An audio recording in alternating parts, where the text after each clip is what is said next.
బ్రహ్మర్షి పితామహ పత్రిజీ గారికి ఆత్మ ప్రణామములు. వంశీ మాస్టర్ గారికి ఆత్మ ప్రణామములు. గీతాచార్యులైన శ్రీకృష్ణ పరమాత్మకి ఆత్మ ప్రణామములు. అర్జునుల వారికి ఆత్మ ప్రణామములు. వేద వ్యాస భగవాన్ల వారికి ఆత్మ ప్రణామములు. విఘ్నేశ్వర్ల వారికి ఆత్మ ప్రణామములు. గీతామాతకు ఆత్మ ప్రణామములు. గీతను ఉద్ధరించిన మహానుభావులందరికీ హృదయపూర్వక పాదాభివందనాలు, కృతజ్ఞతలు.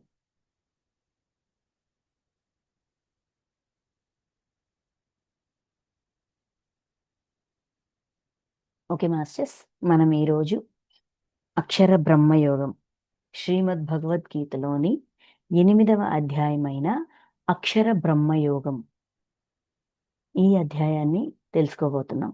అయితే ముందు అధ్యాయం జ్ఞాన విజ్ఞాన యోగం.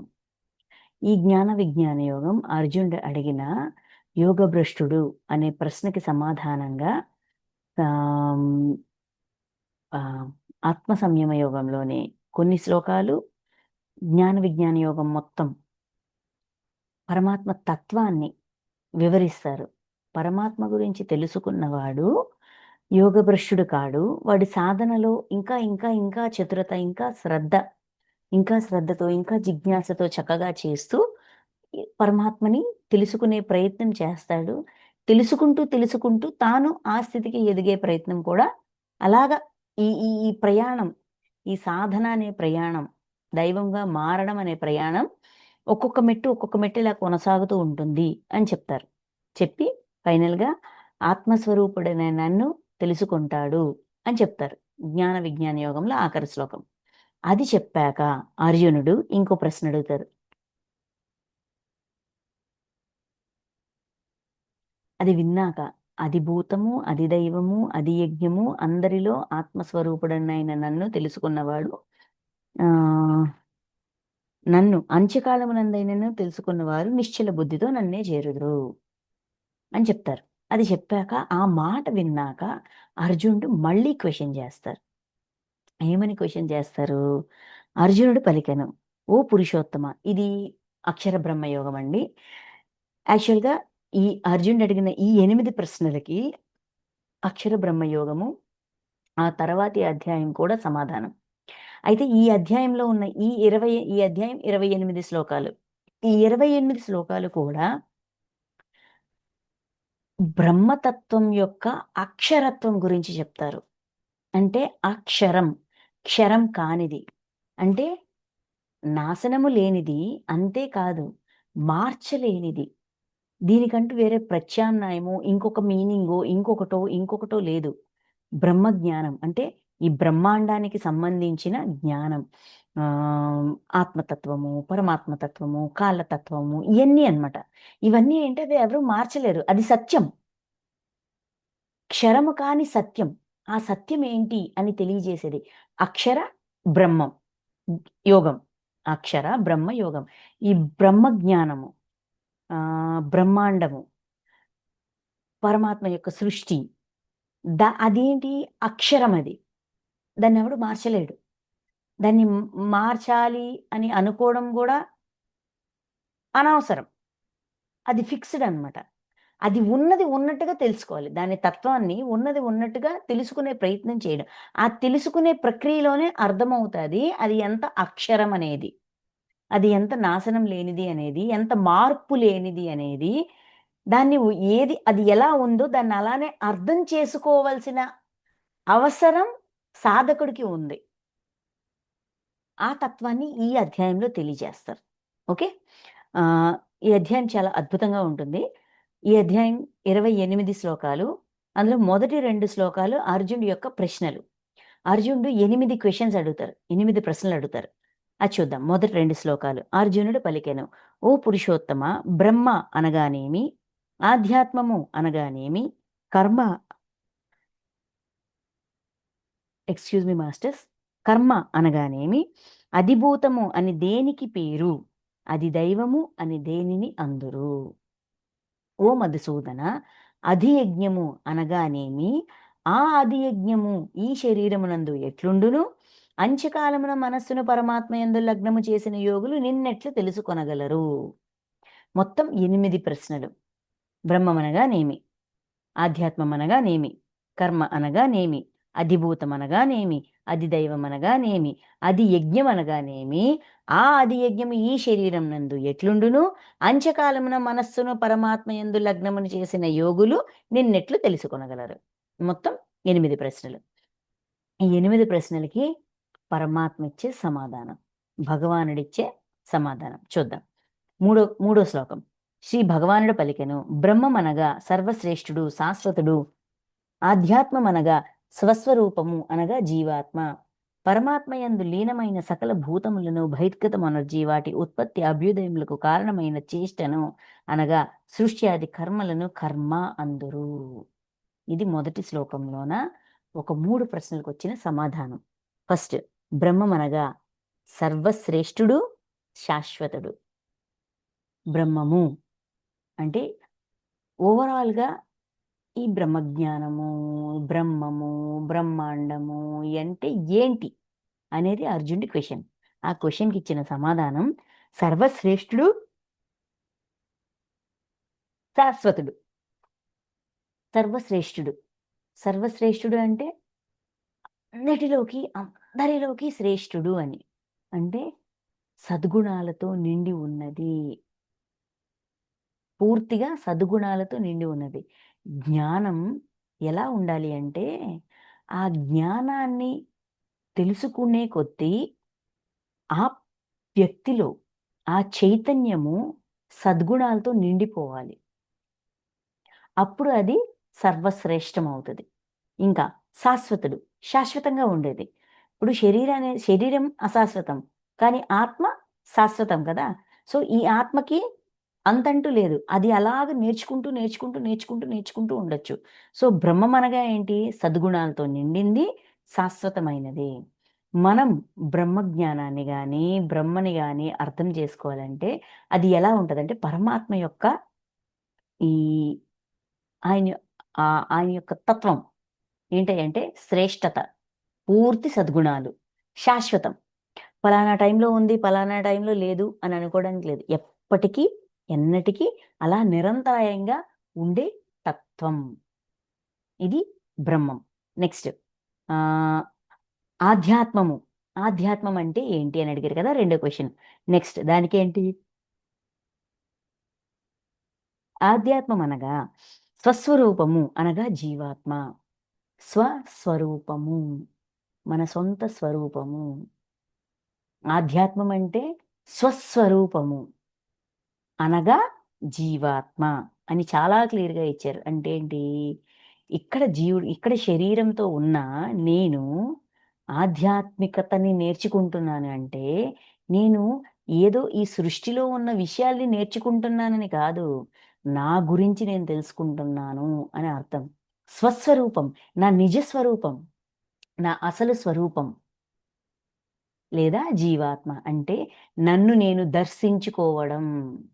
నా జీవాత్మను నేను దర్శించుకోవడం, నా ఆత్మను నేను దర్శించుకోవడం, నా గురించి నేను తెలుసుకోవడం, అక్కడ ఎలా ఉంది, ఏంటి, నా అసలు స్వరూపం ఏంటి అనేది తెలుసుకొని, అది సరి అయినదైతే అలా ఉంటూ, సరికానిదైతే దాన్ని మార్చడానికి కావలసిన ప్రయత్నాలు చేయడమే ఆధ్యాత్మము. సో, ఓవరాల్‌గా ఆధ్యాత్మం అంటే స్వస్వరూపము, జీవాత్మ. నా ఆత్మని, నా జీవాత్మని నేను దర్శించడం, నా గురించి నేను తెలుసుకోవడం. ఇదే ఆధ్యాత్మికత. మేము స్పిరిచువాలిటీలో ఉన్నాము, మేము ఆధ్యాత్మికతలో ఉన్నాము, మేమది చేస్తాం, మేమిది అనుకుంటాం. నేను నేనొక స్పిరిచువల్ పర్సన్ అని నేను చెప్పుకోవాలి అంటే, నా గురించి నేను తెలుసుకుంటున్నాను అని అర్థం. నన్ను నేను కనిపెట్టుకుంటున్నాను అని అర్థం. నా గురించి నాకు తెలియని విషయాల్ని నేను దర్శించే ప్రయత్నం చేస్తున్నాను అని అర్థం. ఓకే. నెక్స్ట్, పరమాత్మయందు లీనమైన సకల భూతములను బహిర్గతమొనర్చి వాటి ఉత్పత్తి అభ్యుదయములకు కారణమైన చేష్టను అనగా సృష్టి ఆది కర్మలను కర్మ అందురు. కర్మ అంటే చూడండి ఎంత పెద్ద డెఫినిషన్ ఇచ్చారో. ఒక్కొక్క పదం చూద్దాం. పరమాత్మయందు లీనమైన సకల భూతములను, పరమాత్మయందు అంటే ఈ ఈ ఈ సృష్టికర్త, లేదంటే పరమాత్మ. పరమాత్మ నుంచే కదా ఆత్మలొస్తాయి, పూర్ణాత్మలొస్తాయి. ఈ పూర్ణాత్మల నుంచి ఆత్మలొస్తాయి. ఇలా పరమాత్మయందు లీనమైన సకల భూతములను బహిర్గతమొనర్చి, తన నుంచి ఈ ప్రాణులన్నిటిని బయటికి విడుదల చేస్తూ, వాటి ఉత్పత్తి అభ్యుదయములకు, వాటి యొక్క ఉత్పత్తి అవి ఇప్పుడు మనమున్నాం. నేను అనుభవ జ్ఞానాన్ని పొందాలనుకుంటున్నాను. నాకు అవకాశం ఇవ్వండి అని అడిగితే మనల్ని విడివడి అంటే పరమాత్మ తన నుంచి ఆత్మల్ని రిలీజ్ చేస్తారు. ఓకే. ఆ రిలీజ్ అయిన ఆత్మలు ఏవైతే అలానే ఉండాలనుకుంటాయో అలా ఉంటాయి. అనుభవ జ్ఞానాన్ని పొందుతూ జ్ఞాన కోణంలో నేను కూడా అంత దివ్యత్వాన్ని, అంత ఏంటిది చైతన్యాన్ని విస్తరింప చేసుకోవాలి, అంత ఎన్‌లైటన్ అవ్వాలి అనే తపన ఉన్నవాడు, నేను నేర్చుకుంటాను, నాకు అవకాశం ఇవ్వండి. నేను అనుభవ జ్ఞానాన్ని పొందుతాను, నాకు అవకాశం ఇవ్వండి అని రిక్వెస్ట్ పెట్టుకుంటారు. అలా రిక్వెస్ట్ చేసిన వాళ్ళకి జన్మ తీసుకునే అవకాశం, ప్రాణులుగా అవకాశం ఇస్తూ ఉంటారు. ఓకే. సో, ఇక్కడ అదే చెప్తున్నారు. పరమాత్మయందు లీనమైన సకల భూతములను బహిర్గతమొనర్చి, ఈ ప్రాణులన్నిటిని రిలీజ్ చేసి, వాటి ఉత్పత్తి, అభ్యుదయముల కారణమైన చేష్టలు. ఆ రిలీజ్ అంటే తన నుంచి వచ్చిన ఈ ప్రాణులన్నిటిని అలా బయటికెళ్ళిపోయాయి కదా! నా పని అయిపోయిందని వదిలే రకం కాదు. వదలరు. ఏం చేస్తారు? ఉత్పత్తి, అభ్యుదయము. వాటి యొక్క ఉత్పత్తి, పుట్టుక. పుట్టడానికి ఎలాంటి జన్మ కావాలి? ఏంటి?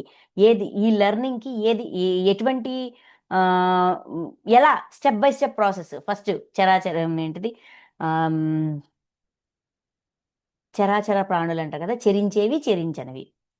అలాగే శిలాజలాలు, తర్వాత చిన్న చిన్న యానిమల్స్‌గా ఫస్టు మినరల్ కింగ్డము, తర్వాత ప్లాంట్ కింగ్డము, తర్వాత యానిమల్ కింగ్డము, తర్వాత హ్యూమన్ కింగ్డమ్. ఇలాగ స్టెప్ బై స్టెప్ ఒక్కొక్క జన్మ పరంపరలోన first next, next, next, next ఇలాగా జన్మలు తీసుకుంటూ వస్తాయి. వాటి యొక్క ఉత్పత్తి ఎప్పుడు ఎటువంటి జన్మ ఏంటి అనేది అందిస్తూ, అభ్యుదము ఎదుగుదల, లెర్నింగ్ తీసుకుంటూ ఎదుగుదల, అభ్యుదయములకు కారణమైన చేష్టను. సో, వీటన్నిటికి కారణమైన పనులు అంటే ఆ పని అండ్ సృష్ట్యాది కర్మలను సృష్టి ఇంకా దాన్ని దాని వెనక ఒకటి, ఒకటి, ఒకటి, ఒకటి జరిగే ప్రతీదీ కూడా కర్మే. అంటే పరమాత్మ చేసేది, జీవుడుగా ప్రాణులుగా వచ్చాక మనం చేసేది, మన సంకల్పాలు నెరవేర్చుకోవడానికి లేదంటే మనం ఆ చైతన్యవంతంగా, కాంతివంతంగా చైతన్యాన్ని విస్తరించుకోవడానికి, మనం ఉన్నతత్వాన్ని సంతరించుకోవడానికి, మనం ఆత్మజ్ఞానాన్ని పొందడానికి చేసే ఈ ప్రయత్నాలన్నీ అంటే ఈ జన్మ పరంపర మొత్తం అటు పరమాత్మ, ఇటు మనం అందరం చేసేదంతా కూడా కర్మే. మొత్తం కర్మ కిందకి తీశారు. పరమాత్మయందు లీనమైన సకల భూతములను బహిర్గతమొనర్చి, వాటి ఉత్పత్తి అభ్యుదయములకు కారణమైన చేష్టను అనగా సృష్ట్యాది కర్మలను కర్మ అందురు. సృష్టి ఇంక దాంతో మొదలయ్యే ప్రతీదీ కూడా కర్మే చెప్తూ నెక్స్ట్ ఉత్పత్తి వినాశశీలములైన పదార్థములన్నీయు అధిభూతములనబడును. ఉత్పత్తి, వినాశశీలం. ఉత్పత్తి అవి తయారవుతాయి. మళ్ళీ నాశనమైపోతాయి. ఈ నా తయారయ్యి మళ్ళీ నశించిపోయే ప్రతి పదార్థం కూడా అధిభూతములు. పదార్థం. ఇప్పుడు మనం ఉన్నాం. మన ఆత్మ శాశ్వతం. దానికి నాశనం లేదు. కానీ మన శరీరానికి నాశనం ఉంది.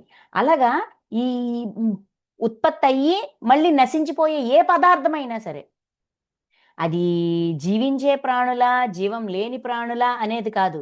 ఉత్పత్తి తయారయ్యేది, తిరిగి నశించిపోయే ప్రతీది కూడా. ఉత్పత్తి వినాశశీలైన పదార్థములన్నీను అధిభూతములు అనబడును. ఇవన్నీ గూడా అధిభూతములే. నెక్స్ట్ హిరణ్మయుడైన పురుషుడు అధిదైవము. ఈ పదార్థాల్లో చైతన్యంగా ఉన్న పురుషుడు, ఆత్మ చైతన్యం, జీవాత్మ. ఆత్మ చైతన్యము అది దైవము. దాన్ని దైవంతో పోల్చారు. ఆత్మని దైవంతో పోల్చారు. దైవం అని చెప్తున్నారు. నెక్స్ట్ దేహదారులలో శ్రేష్ఠుడైన ఓ అర్జునా! ఈ శరీరములలో అంతర్యామిగా ఉన్న నేనే, వాసుదేవుడనైన నేనే అది యజ్ఞమును. ఈ శరీరాలు అధిభూతముగా తెచ్చుకున్న శరీరము, ఆ శరీరంలో ఉన్న అధిదైవముగా ఉన్న పురుషుడు అంటే ఆత్మ, ఆత్మ చైతన్యము అండ్ ఉత్పత్తి వినాశశీలములైన అధిదైవము. ఈ రెండూటి యొక్క సహాయంతో ఒక ఒక ఒక వ్యక్తిగా, ఒక మానవుడిగా మనం జన్మలు తీసుకుంటూ ప్రతి జన్మ కేవలం మానవ జన్మే కాదండి. జంతు జన్మల్లో నేర్చుకోవాల్సింది జంతు జన్మల్లో నేర్చుకుంటాం. వృక్ష జన్మల్లో నేర్చుకోవాల్సింది వృక్ష జన్మల్లో నేర్చుకుంటాం. ప్రతి జన్మలోనూ ఒక లెర్నింగ్ ఉంటది.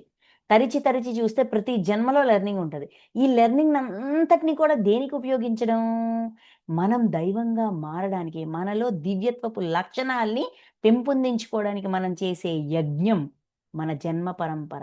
దాన్నే అధియజ్ఞము అన్నారు. అంటే చూడండి, అంతర్యామిగా ఉన్న నేనే అంతరంగంలోన దైవీ లక్షణాలను పెంపొందించుకోవడానికి మనం చేసే ప్రయత్నము, ఆ దివ్యత్వము అది యజ్ఞము.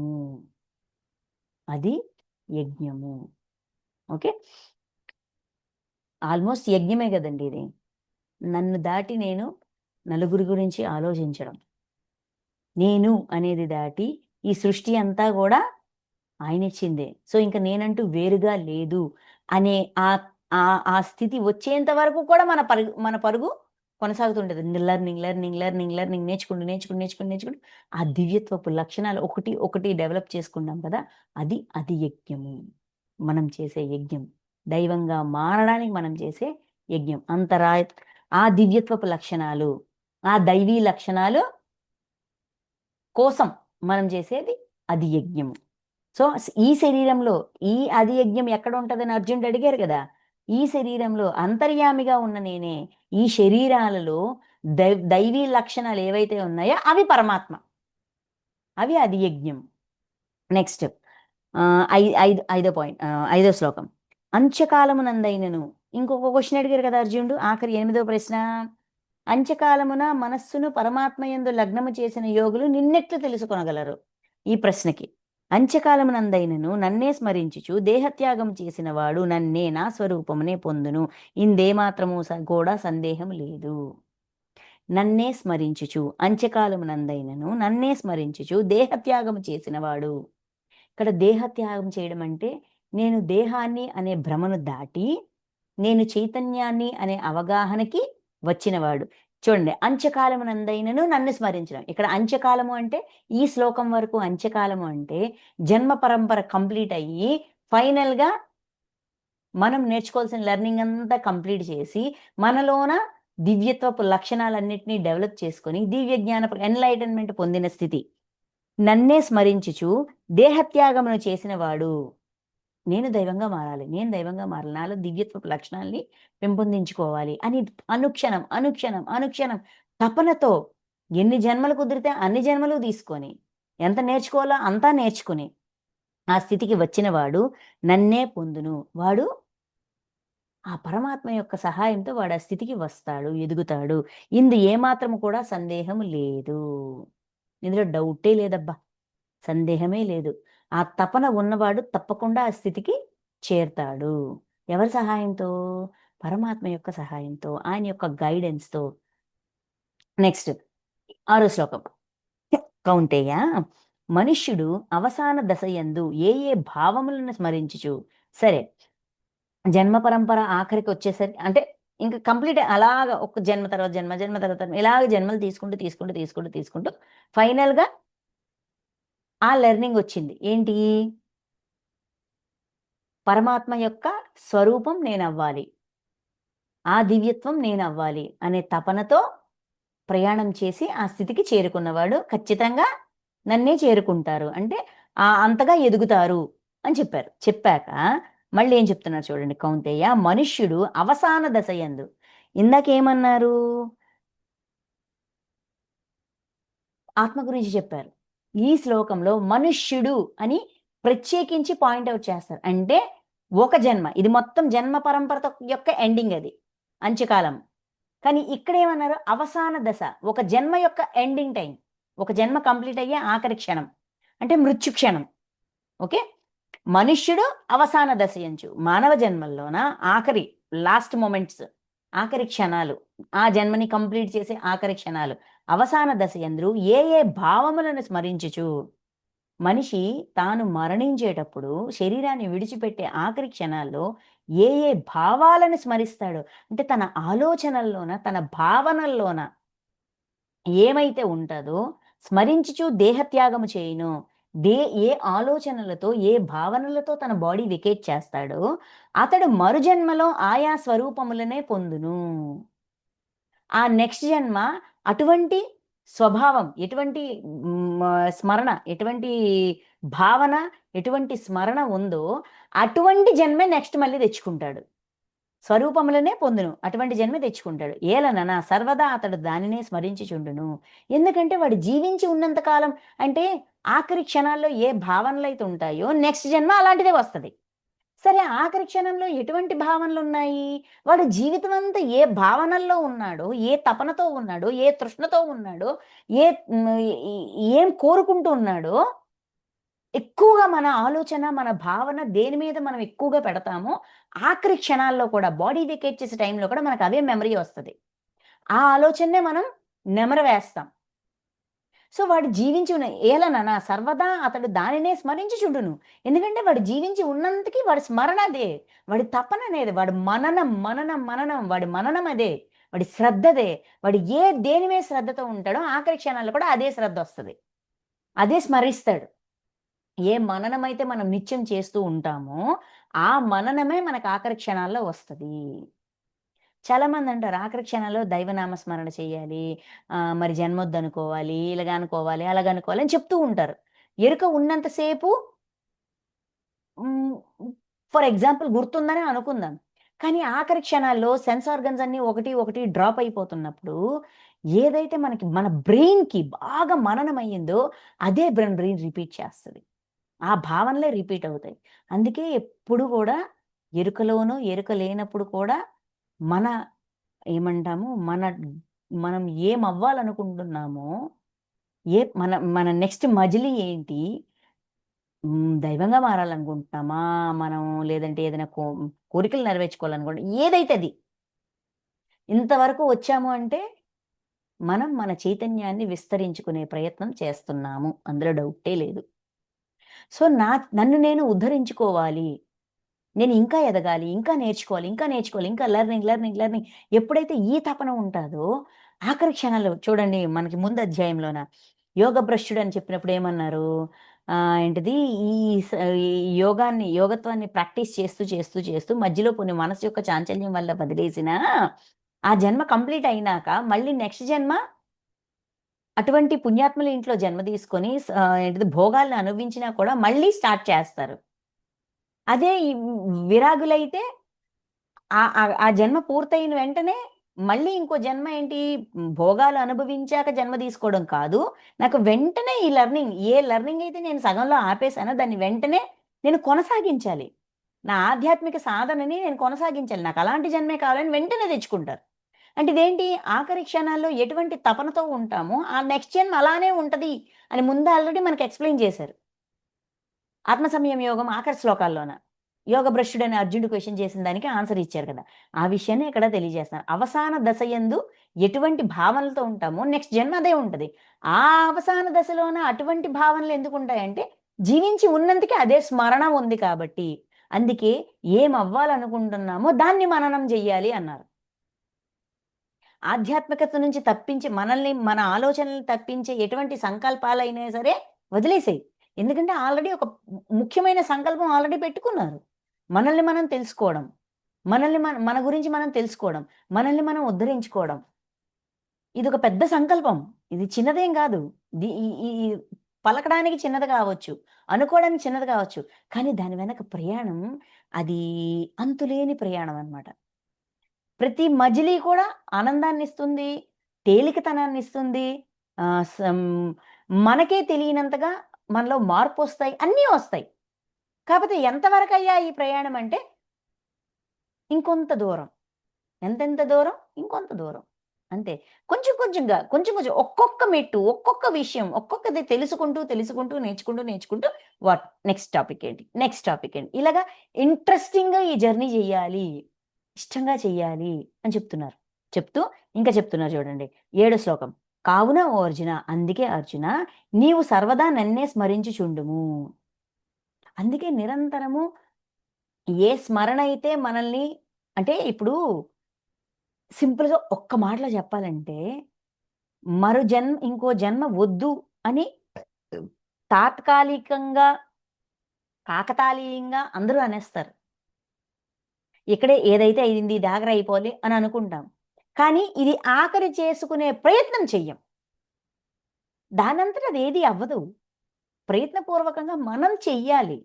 అనేస్తే అయిపోదు. దానికి తగ్గ ప్రయత్నం ఉండాలి. ప్రయత్నం ఎంతవరకు చేస్తున్నామో, ఆ ప్రయత్నానికి తగ్గట్టుగానే నెక్స్ట్ ఉంటది. అందుకే స్మరణ. స్మరణలోనెప్పుడూ కూడా దైవాన్ని మరవకూడదు. ఎందుకు మరవకూడదంటే, నా టార్గెట్ ఏంటి? నేను దైవంగా మారడమే నా టార్గెట్. అందుకే పత్రి సార్ ఏమన్నారు? We are all gods. నువ్వు మనిషివనుకుంటున్నావు. నువ్వు దైవానివి. నువ్వు దైవంగా మారడానికొచ్చినోడివి. కాబట్టి ఆ దైవంగా మారడానికి ఏం చెయ్యాలో దాని మీద దృష్టి పెట్టు. మనిషిగా ఉంటూ దైవంగా మారడానికొచ్చావు. దాని మీద దృష్టి పెట్టని చెప్పి మనకి ధ్యానాన్ని అందించారు. ఎందుకంటే ధ్యానం ద్వారా మనం దైవంతో కనెక్ట్ అవుతాం. ఉన్నత లోకం మాస్టర్స్‌తో కనెక్ట్ అవుతాం. సృష్టికర్తతో కనెక్ట్ అవుతాం. మన ఆత్మతో కనెక్ట్ అవుతాం. పూర్ణాత్మతో కనెక్ట్ అవుతాం. పరమాత్మతో కనెక్ట్ అవుతాం. వాళ్ళు మనల్ని గైడ్ చేస్తారు. మన గోల్‌ని కంప్లీట్ చేయడానికి వాళ్ళు మనల్ని గైడ్ చేస్తారు. అందుకే దైవంగా మారడం అనేది మన జన్మ పరంపరలోకి రాకముందు మన ఆత్మ యొక్క సంకల్పం. అంటే మన సంకల్పం. సో, అందుకని స్మరించు. నన్నే స్మరించు అంటే హ్మ్, ఈ ఈ ఈ ఈ క్వాలిటీస్, దైవీ లక్షణాలు, దివ్యత్వపు క్వాలిటీస్, పరమాత్మ యొక్క తత్వము, ఆత్మ యొక్క తత్వం, ఇవేవి ఈ బ్రహ్మజ్ఞానం ఏం తెలుసుకోవాలన్నా గూడా సీనియర్ నుంచే తెలుసుకోగలం. అందరికంటే సీనియర్ ఎవరు? పరమాత్మ.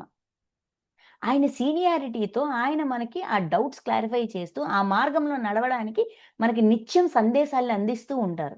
అందుకని స్మరణలోన ఉంచు. యుద్ధమును అంటే కర్తవ్య కర్మని కూడా చేయుము. అలాగని చెప్పి నన్ను స్మరిస్తూ నా ఆలోచనలో అలా ఉండిపోతే కుదరదు. కర్తవ్య కర్మలంటూ ఉన్నాయి. జన్మ తీసుకొనొచ్చాం, శరీరం తీసుకొనొచ్చాం, రుణాలున్నాయి. అవి తీరుస్తూ ఏంటిది కర్తవ్య కర్మని కర్తవ్య కర్మని నిర్వర్తిస్తూ, అంటే ఇటు ఈ పని చెయ్యాలి, ఇటు ఈ పని చెయ్యాలి. 2 చెయ్యాలి. భౌతికము, దైవం మీద విశ్వాసము, లెర్నింగు, ఓవరాల్‌గా ఎక్కడికి చేరాలో దానికి కావాల్సిన ప్రయాణం ఇది ఉండాలా, అది ఉండాలా. 2 చెయ్యి. ఈ విధముగా నీ మనోబుద్ధులను నాయంది నిలిపియున్నచో, ఈ విధంగా మనస్సుని బుద్ధిలో, అంటే మనస్సులోన, బుద్ధిలోన నేను నేర్చుకోవడానికొచ్చాను. నా జన్మ నేర్చుకోవడానికి, నా బంధాలు నేర్చుకోవడానికి, నా నాకున్న అవకాశాలు నేర్చుకోవడానికి, నా పరిస్థితులు నేర్చుకోవడానికి, నా విషయాలు నేను నా నా నా ఆలోచన లెర్నింగ్ వైపే.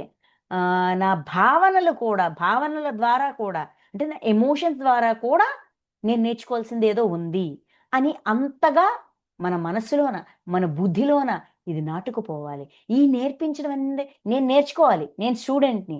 మరి నా టీచర్ ఎవరు? దైవం. ఈ సృష్టి. ఈ సృష్టికర్త. ఒక్కొక్క సబ్జెక్ట్‌కి ఒక్కొక్క టీచర్‌ని మన దగ్గర పంపిస్తారు. మనం నేర్చుకోవాలని అనుకుంటే. ఆ టైంకి వాళ్ళు ఆ క్వెషన్‌కి ఆన్సర్ పరమాత్మ ఎవ్వరి ద్వారానైనా అందిస్తారు. వీడే ఇస్తాడు, వాడే ఇస్తాడనే వ్యత్యాసాన్ని తీసేయమంటారు. ఫస్ట్‌లోనే మనకి గీత స్టార్టింగ్‌లోనే తీసేయమన్నారు. వ్యత్యాసాలు తీసి పారేయమన్నారు. అప్పుడే పూర్తిగా నేర్చుకోగలుగుతాం. నీ మనోబుద్ధులను నాయందే నిలిపి ఉన్నచో, అంటే పరమాత్మ ఈ జన్మనిచ్చి, ఇవన్నీ ఇచ్చి, ఈ లెర్నింగ్ కోసం పంపిన పరమాత్మ ఖచ్చితంగా నాకు సమాధానం ఇస్తారు అనే విశ్వాసం ఎప్పుడూ ఉండాలి. క్రిందటి అధ్యాయంలో చూడండి. నాకేం జరిగినా గూడా అంతా నా మంచికే. పరమాత్మ నన్ను బాధపెట్టరు. నాకీ బాధొచ్చింది అంటే, ఇందులో ఏ మంచి దాగుంది, ఏ లెర్నింగ్ దాగుంది అనే కోణంలో చూడగలగడమే అనన్య విశ్వాసం అని చెప్పారు గదా! అదే చెప్తున్నారిక్కడ. నిజముగా నిస్సందేహముగా నన్నే పొందును. అంతవి నాయందే నిలిపి ఉన్నచో నిజముగా నిస్సందేహముగా నన్నే పొందెదవు. అంత విశ్వాసం ఉన్నప్పుడు ఖచ్చితంగా మనకి విశ్వాసం ఉన్నా లేకపోయినా దైవం తన అభయహస్తం, తన చెయ్యి అందిస్తది నేర్పించడానికి. అయితే మనకి విశ్వాసం ఉంటే మనం ఆ సందేశాన్ని అందుకోగలుగుతాం. వాళ్ళిచ్చే సందేశాన్ని అందుకోగలుగుతాం. అందుకుని, అర్థం చేసుకొని, దాన్ని ఆచరిస్తే కదా మనం అదవుతాము. అందుకోవడం దగ్గరే ఆగిపోతే, మనం ఎక్కడ ప్రయాణం మన ప్రయాణం ఇంకెక్కడ ముందుకు సాగుతది? ఎక్కడ వేసిన గొంగడన్నట్టుగా అక్కడ ఉండిపోదు. అందుకని విశ్వాసాన్ని పెంచు అంటున్నారు. బుద్ధిలోన, మనస్సులోన నన్నే ఉంచుకుంటే, నిస్సందేహంగా నన్నే పొందెదవు. ఖచ్చితంగా రిప్లై క్యాచ్ చేయగలుగుతాం. ఇచ్చే ఆన్సర్‌ని క్యాచ్ చేయగలుగుతాం.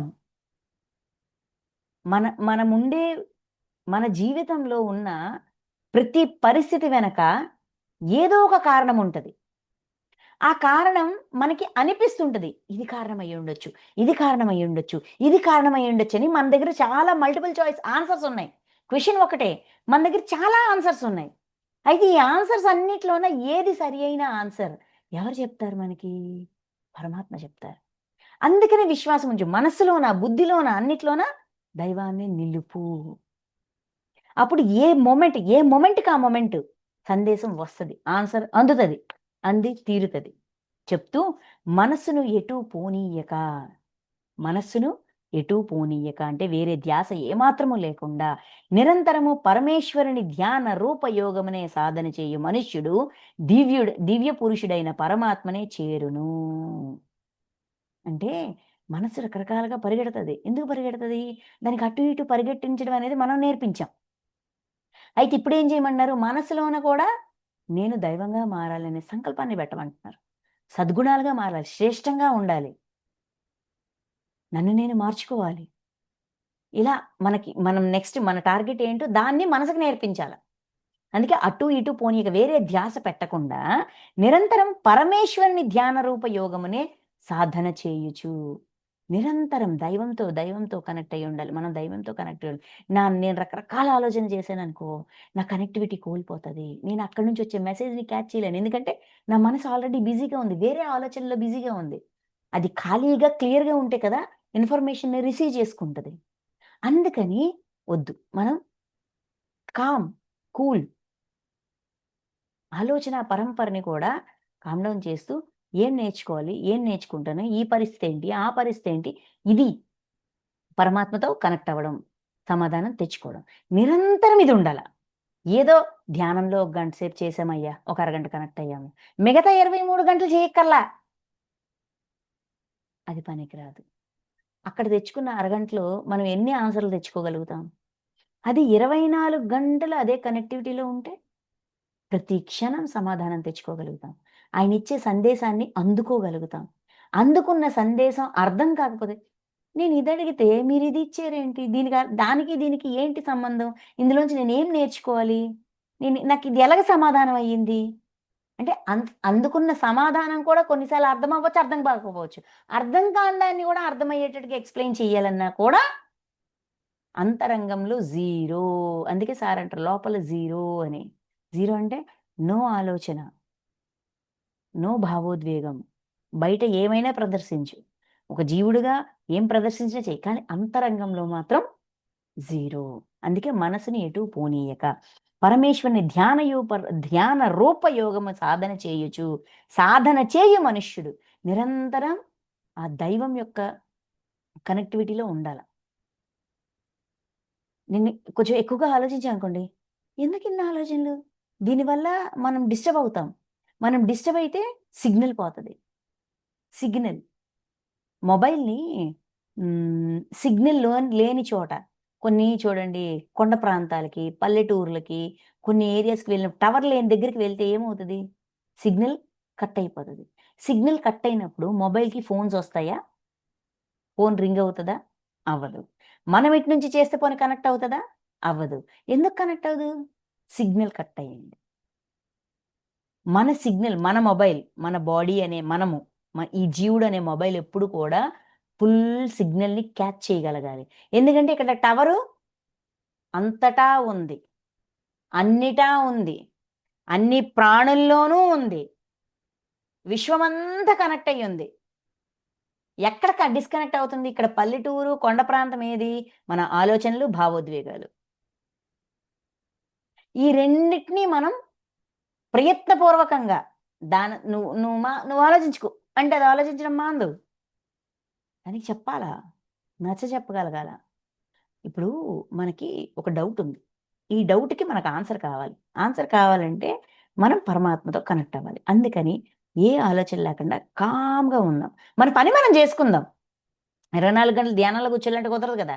పని చేతులు, కాళ్ళు చేయాల్సిన పని చేస్తూ ఉంటాయి. కానీ తపన, తృష్ణ ఆన్సర్ మీద ఉండాలి. ఈ విధంగా మనల్ని మనం మౌల్డ్ జేసుకోగలగాలి. మనుష్యుడు దివ్య పురుషుడైన పరమాత్మనే చేరును. ఈ విధంగా ప్రయత్నపూర్వకంగా ఇలా ఉన్న మనుషుడు పరమాత్మనే చేరును. ఖచ్చితంగా ఆయన నుంచి సిగ్నల్ అందుకుంటాడు. సిగ్నల్ ఎప్పుడు ఆన్‌లోనే ఉంటది. కట్ అవ్వదు. కనెక్టివిటీలోనే ఉంటది. చెప్తున్నారు. చెప్తూ 9, 10 ఈ 2 శ్లోకాలు. 9వ శ్లోకం, 10వ శ్లోకం. ఈ 2 శ్లోకాలు చూడండి. సర్వజ్ఞుడును, సనాతనుడును, అందరినీ శాసించువాడును, అణువు కంటే సూక్ష్మమైన వాడును, అందరినీ ధరించి పోషించువాడును, అచింత్య రూపుడును, సూర్యుని వలె నిత్య చేతన ప్రకాశ రూపుడును, అజ్ఞానాంధకారము పాలద్రోలువాడును అయిన సచ్చిదానంద ఘన పరమేశ్వరుని స్మరించువాడగు అట్టి భక్తుడు. అంత్యకాలమునందు యోగబలము చేత భృకుటి మధ్యమున ప్రాణములను స్థిరముగా నిలిపి నిశ్చలమైన మనస్సుతో స్మరించుచు దివ్య స్వరూపుడును పరమపురుషుడును అయిన పరమాత్మనే చేరును. అంటే ఇక్కడున్న జీవుడికి, ఈ మనిషికి పరమాత్మ యొక్క తత్వం ఇలా అర్థమవ్వాలంట. ఎలా? సర్వజ్ఞుడు. ఆయనకన్నీ తెలుసు. అంత జ్ఞానం ఉంది. సర్వం మొత్తం జ్ఞానం ఆయనకుంది. సనాతనుడును. ఇప్పుడు పరమాత్మకి నాకు సిగ్నల్ కట్ అవ్వకూడదంటే, ఆయన గురించి ఇది ఎలా చెప్పొచ్చంటే, చిన్న మన మన చిన్న జీవితాలు కాబట్టి, భార్యాభర్తల కనెక్షన్ కట్ అవ్వకూడదు. ఆ బంధం తెగకూడదు. తెగకూడదంటే ఏం జేయాలా? మన లైఫ్ పార్ట్నర్ గురించి కొద్దో గొప్పో మనకి అవగాహన ఉండాల. ఎలాంటి సిట్యుయేషన్‌లో ఎలా ప్రవర్తిస్తారు? ఏం జేస్తే ఏం జరుగుతది? ఏం నచ్చుతాయి? ఏం నచ్చవు? ఎలా ఉండాలి? ఈ ఈ ఈ కుటుంబ బాధ్యతలు ఎంతవరకు స్వీకరించాలి? సహాయంగా ఏంటా అనేది మన పార్ట్నర్ గురించి మనకు కొద్దో గొప్ప అవగాహన ఉండాలి. మన పార్ట్నర్‌కి కూడా మన గురించి కొద్దో గొప్ప అవగాహన ఉండాలి. 100%లో ఒక 20% అవగాహన ఉన్నా గూడా ఆ బంధము చిన్న చిన్న అలమరికలొచ్చినా కూడా అది తెగిపోదు. చిన్న చిన్న క్రాస్ కనెక్షన్స్ అవుతుంటాయి. అయినా కూడా అది కట్ అవ్వదు. అదే విధంగా పరమాత్మతో నేను నిరంతర సంయోగంలో ఉండాలన్నా గూడా నాకు ఆయన గురించి కొన్ని విషయాల్లో క్లారిటీ ఉండాల. అసలాయన ఏంటి? ఆ! దేనికైనా సమాధానం ఇస్తారా? అన్నీ దెలుసా? ఏంటా? అని మనకి ఆ అవగాహన ఉండాలి. ఏంటంట క్వాలిటీస్ చూడండి. అగుభక్తుడు అన్నారు. సర్వజ్ఞుడు. ఆయనకన్నీ దెలుసబ్బా! ఏ క్వెషన్ అడిగినా ఆయన ఆన్సర్ ఇస్తారు. సనాతనుడును. ఈ రోజు వారా ఏంటా? ఏ సృష్టి ఎప్పుడు స్టార్ట్ అయిందో అప్పటి నుంచి ఉన్నారాయన. కాబట్టి ఎక్కడ ఏ డైమెన్షన్‌లోన లేదంటే ఏంటి 5000 సంవత్సరాల క్రితం ఏం జరిగిందయ్యా అయినా చెప్పగలడు. 1000 సంవత్సరాల క్రితం ఏం జరిగిందని అడిగినా చెప్పగలడు. పలానా యుగంలో, పలానా టైంలో, పలానా విషయం కథ జరిగింది గదా! ఆ కథ నిజమా? అబద్ధమా? అని అడిగినా కూడా ఆయన చెప్పగలడు. సనాతనుడు. ఏనాటి నుంచో ఉన్నారు. అందరినీ శాసించువాడును. శాసనకర్త. అందరిని శాసిస్తారు. ఏమని? "ఏయ్! నువ్వు సరైన పని చేయట్లేదు. ఇది సరికాదు. ఇది తప్పు. ఇది దుర్గుణము. ఇది సద్గుణము" అని అదిమి, అదిలించి, చెప్పి ముందుకు నడిపించే వ్యక్తి. నేను సరికాని పని చేస్తుంటే నన్ను శాసించి సరి అయిన మార్గంలో పెడతారు. అణువు కంటేను సూక్ష్మమైన వాడు. అంటే ఒక ఒక ఒక ఫంగస్, ఒక వైరస్ కూడా నాకు జ్ఞానం ఇవ్వగలదా? అనే క్వెషన్ మనకుంటది చూసారా? దానికి అణువు కంటేను సూక్ష్మమైన వాడు. అణువు కంటే సూక్ష్మం అంటే అణువు అంటేనే యాటమ్. యాటమ్ కంటే సూక్ష్మమైనది పరమాణువు. అంతకంట అంటే ఈ సృష్టిలో అన్నిటికంటే చిన్నదేదైనా ఉంది అంటే అది ఆయనే. అన్నిటికంటే పెద్దదేదైనా అది ఆయనే. సో, ఆయనకి తెలియనిదంటూ లేదు. ఆయనతో అనుసంధానం లేని ప్రాణంటూ లేదు. ఓకే. అందరిని ధరించి పోషించువాడు. మనందరిని ధరిస్తున్నారు గదా! ఇప్పుడు ఈ శరీరం ఆయనిచ్చిన గిఫ్టు. ఇందులో ఉన్న చైతన్యం ఆయనతో కనెక్ట్ అయ్యుంది. ఆయన యొక్క ఆత్మ చైతన్యమే. పూర్ణాత్మ నుంచి ఆత్మ, ఆత్మ నుంచి జీవాత్మ. ఈ ఈ ఇది ఇది కూడా డైరెక్ట్ ఆర్ ఇండైరెక్ట్‌లీ కనెక్ట్ అయ్యుంది. అందరిని ధరిస్తున్నారు. సో, అందరి గురించి తెలుసు ఆయనకి. ధరించి పోషిస్తున్నారు. జ్ఞానాన్ని అందిస్తున్నారు. పోషించడం అంటే మనం ఎంతసేపు ఇంతవరకు నా అవగాహన పోషించడం అంటే ఫుడ్ పెడుతున్నారు. ఈ శరీరానికి కావాల్సిన పోషణ అందిస్తున్నారు. శరీరానికి కావాల్సిన పోషణ కాదు. ఆత్మకి కావాల్సిన జ్ఞానం అనే పోషణ అందిస్తున్నారు. ఆత్మకి కావాల్సింది జ్ఞానం. దివ్య జ్ఞానం. సత్యం, అసత్యం, ధర్మం, అధర్మం, హింస, అహింస, ఏది సరి అయినది, ఏది సరికానిది, ఏం చెయ్యొచ్చు, ఏం చేయకూడదు, ఎందుకు ఇలాగ ఉండాలి, ఎందుకు అలాగ ఉండకూడదు, ఈ ప్రశ్నలన్నిటి సమాధానాల సమాహారమే జ్ఞానం. అది ఆ పోషణ ఆయనే ఇవ్వగలరు. సూర్యుని వలె నిత్య చేతన ప్రకాశ రూపుడును. సూర్యుడు ఎలాగైతే నిత్యం ప్రకాశిస్తూ ఉంటారో అదేవిధంగా చైతన్యాన్ని విస్తృతం చేసుకోవడానికి ఆయన నిరంతరం హెల్ప్ చేస్తూ ఉంటారు. ఎందుకంటే మనమంతా ఆయనే. మనం విస్తరించే కొద్దీ ఇంకా ఇంకా ఇంకా ఈ సృష్టి అంతా ఇంకా ఇంకా చైతన్యవంతం అవుతూ ఉంటది. అంటే దివ్య చైతన్యం. ఓకే. అజ్ఞాన అంధకారమును పారద్రోలువాడు. నాలో ఉన్న ఏ అజ్ఞానాన్నైనా సరే ఆయన తొలగించగలడు. నాకు తెలియని విషయాలు ఆయన తెలియజేస్తాడయ్యా. ఈ విషయంలో నాకు తెలీదు. ఆయన చెప్తాడు. తెలియజేస్తాడు. ఏదో విధంగా తెలియజేస్తాడు. ఆయన ఎలా తెలియజేస్తాడనేది నా నేను ఎలా చెప్తే ఆయన ఎలా చెప్తే నేను వింటానో, నాకు ఎలా అందించగలగాలి. అంటే నా అవగాహన ఏ టైప్‌లో చెప్తే నాకు అవగాహన అవుతదో, నాకు ఆ టైప్‌లో అందిస్తారు. ఇప్పుడు చూడండి డ్రీమ్స్‌లోన ఒక విషయాన్ని ఒక ఒక విషయాన్ని తెలియజేయడానికి అదే విషయం ఒక పర్సన్‌కి డ్రీమ్ ఒకలాగొస్తది. ఇంకో పర్సన్‌కి ఇంకోలాగొస్తది. అంటే వీడికి ఇలా చెప్తేనే అర్థమవుతది. ప్రస్తుత చైతన్యాన్ని తీసుకెళ్ళి గత చైతన్యం ప్లేస్‌లో బెట్టి డ్రీమ్ ఇస్తారు. కొంతమందికి ఏం చేస్తారు? ప్రస్తుత చైతన్యాన్ని తీసుకెళ్ళి బాధితుల ప్లేస్‌లో పెట్టి ఆ బాధ అర్థమయ్యేటట్టుగా చేస్తారు.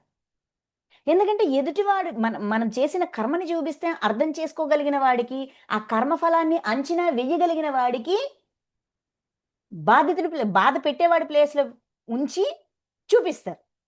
బాధితుడిని చూపిస్తారు. కొన్నిసార్లు ఏం చేస్తారు? బాధితుడి ప్లేస్‌లోనే ప్రస్తుత చైతన్యాన్ని పెడతారు. బాధ పెట్టేది గత చైతన్యం అయ్యుంటది. వాడు పడే బాధ, వేదనంతా వీడు డ్రీమ్‌లో ఫేస్ చేస్తాడు. ఫేస్ చేయడం వల్ల వాడికి అర్థమవుతది. అమ్మో! చేసింది చిన్న పనే అనుకున్నాను గానీ, ఎంత బాధపడ్డారు అని ఎదుటివాడి బాధ అర్థమయ్యేటట్టుగా చేస్తారు. సో, అజ్ఞాన అంధకారం నాలో ఉన్న అజ్ఞాన అనే ఈ అంధకారాన్ని తొలగించడానికి నన్ను ఏ విధంగా ట్రైనప్ చేస్తే నేను ట్రైన్ అవుతానో, ఆ చీకటి నుంచి నన్ను నేను వెలుగులోకి తెచ్చుకుంటానో ఆయనకి తెలుసు.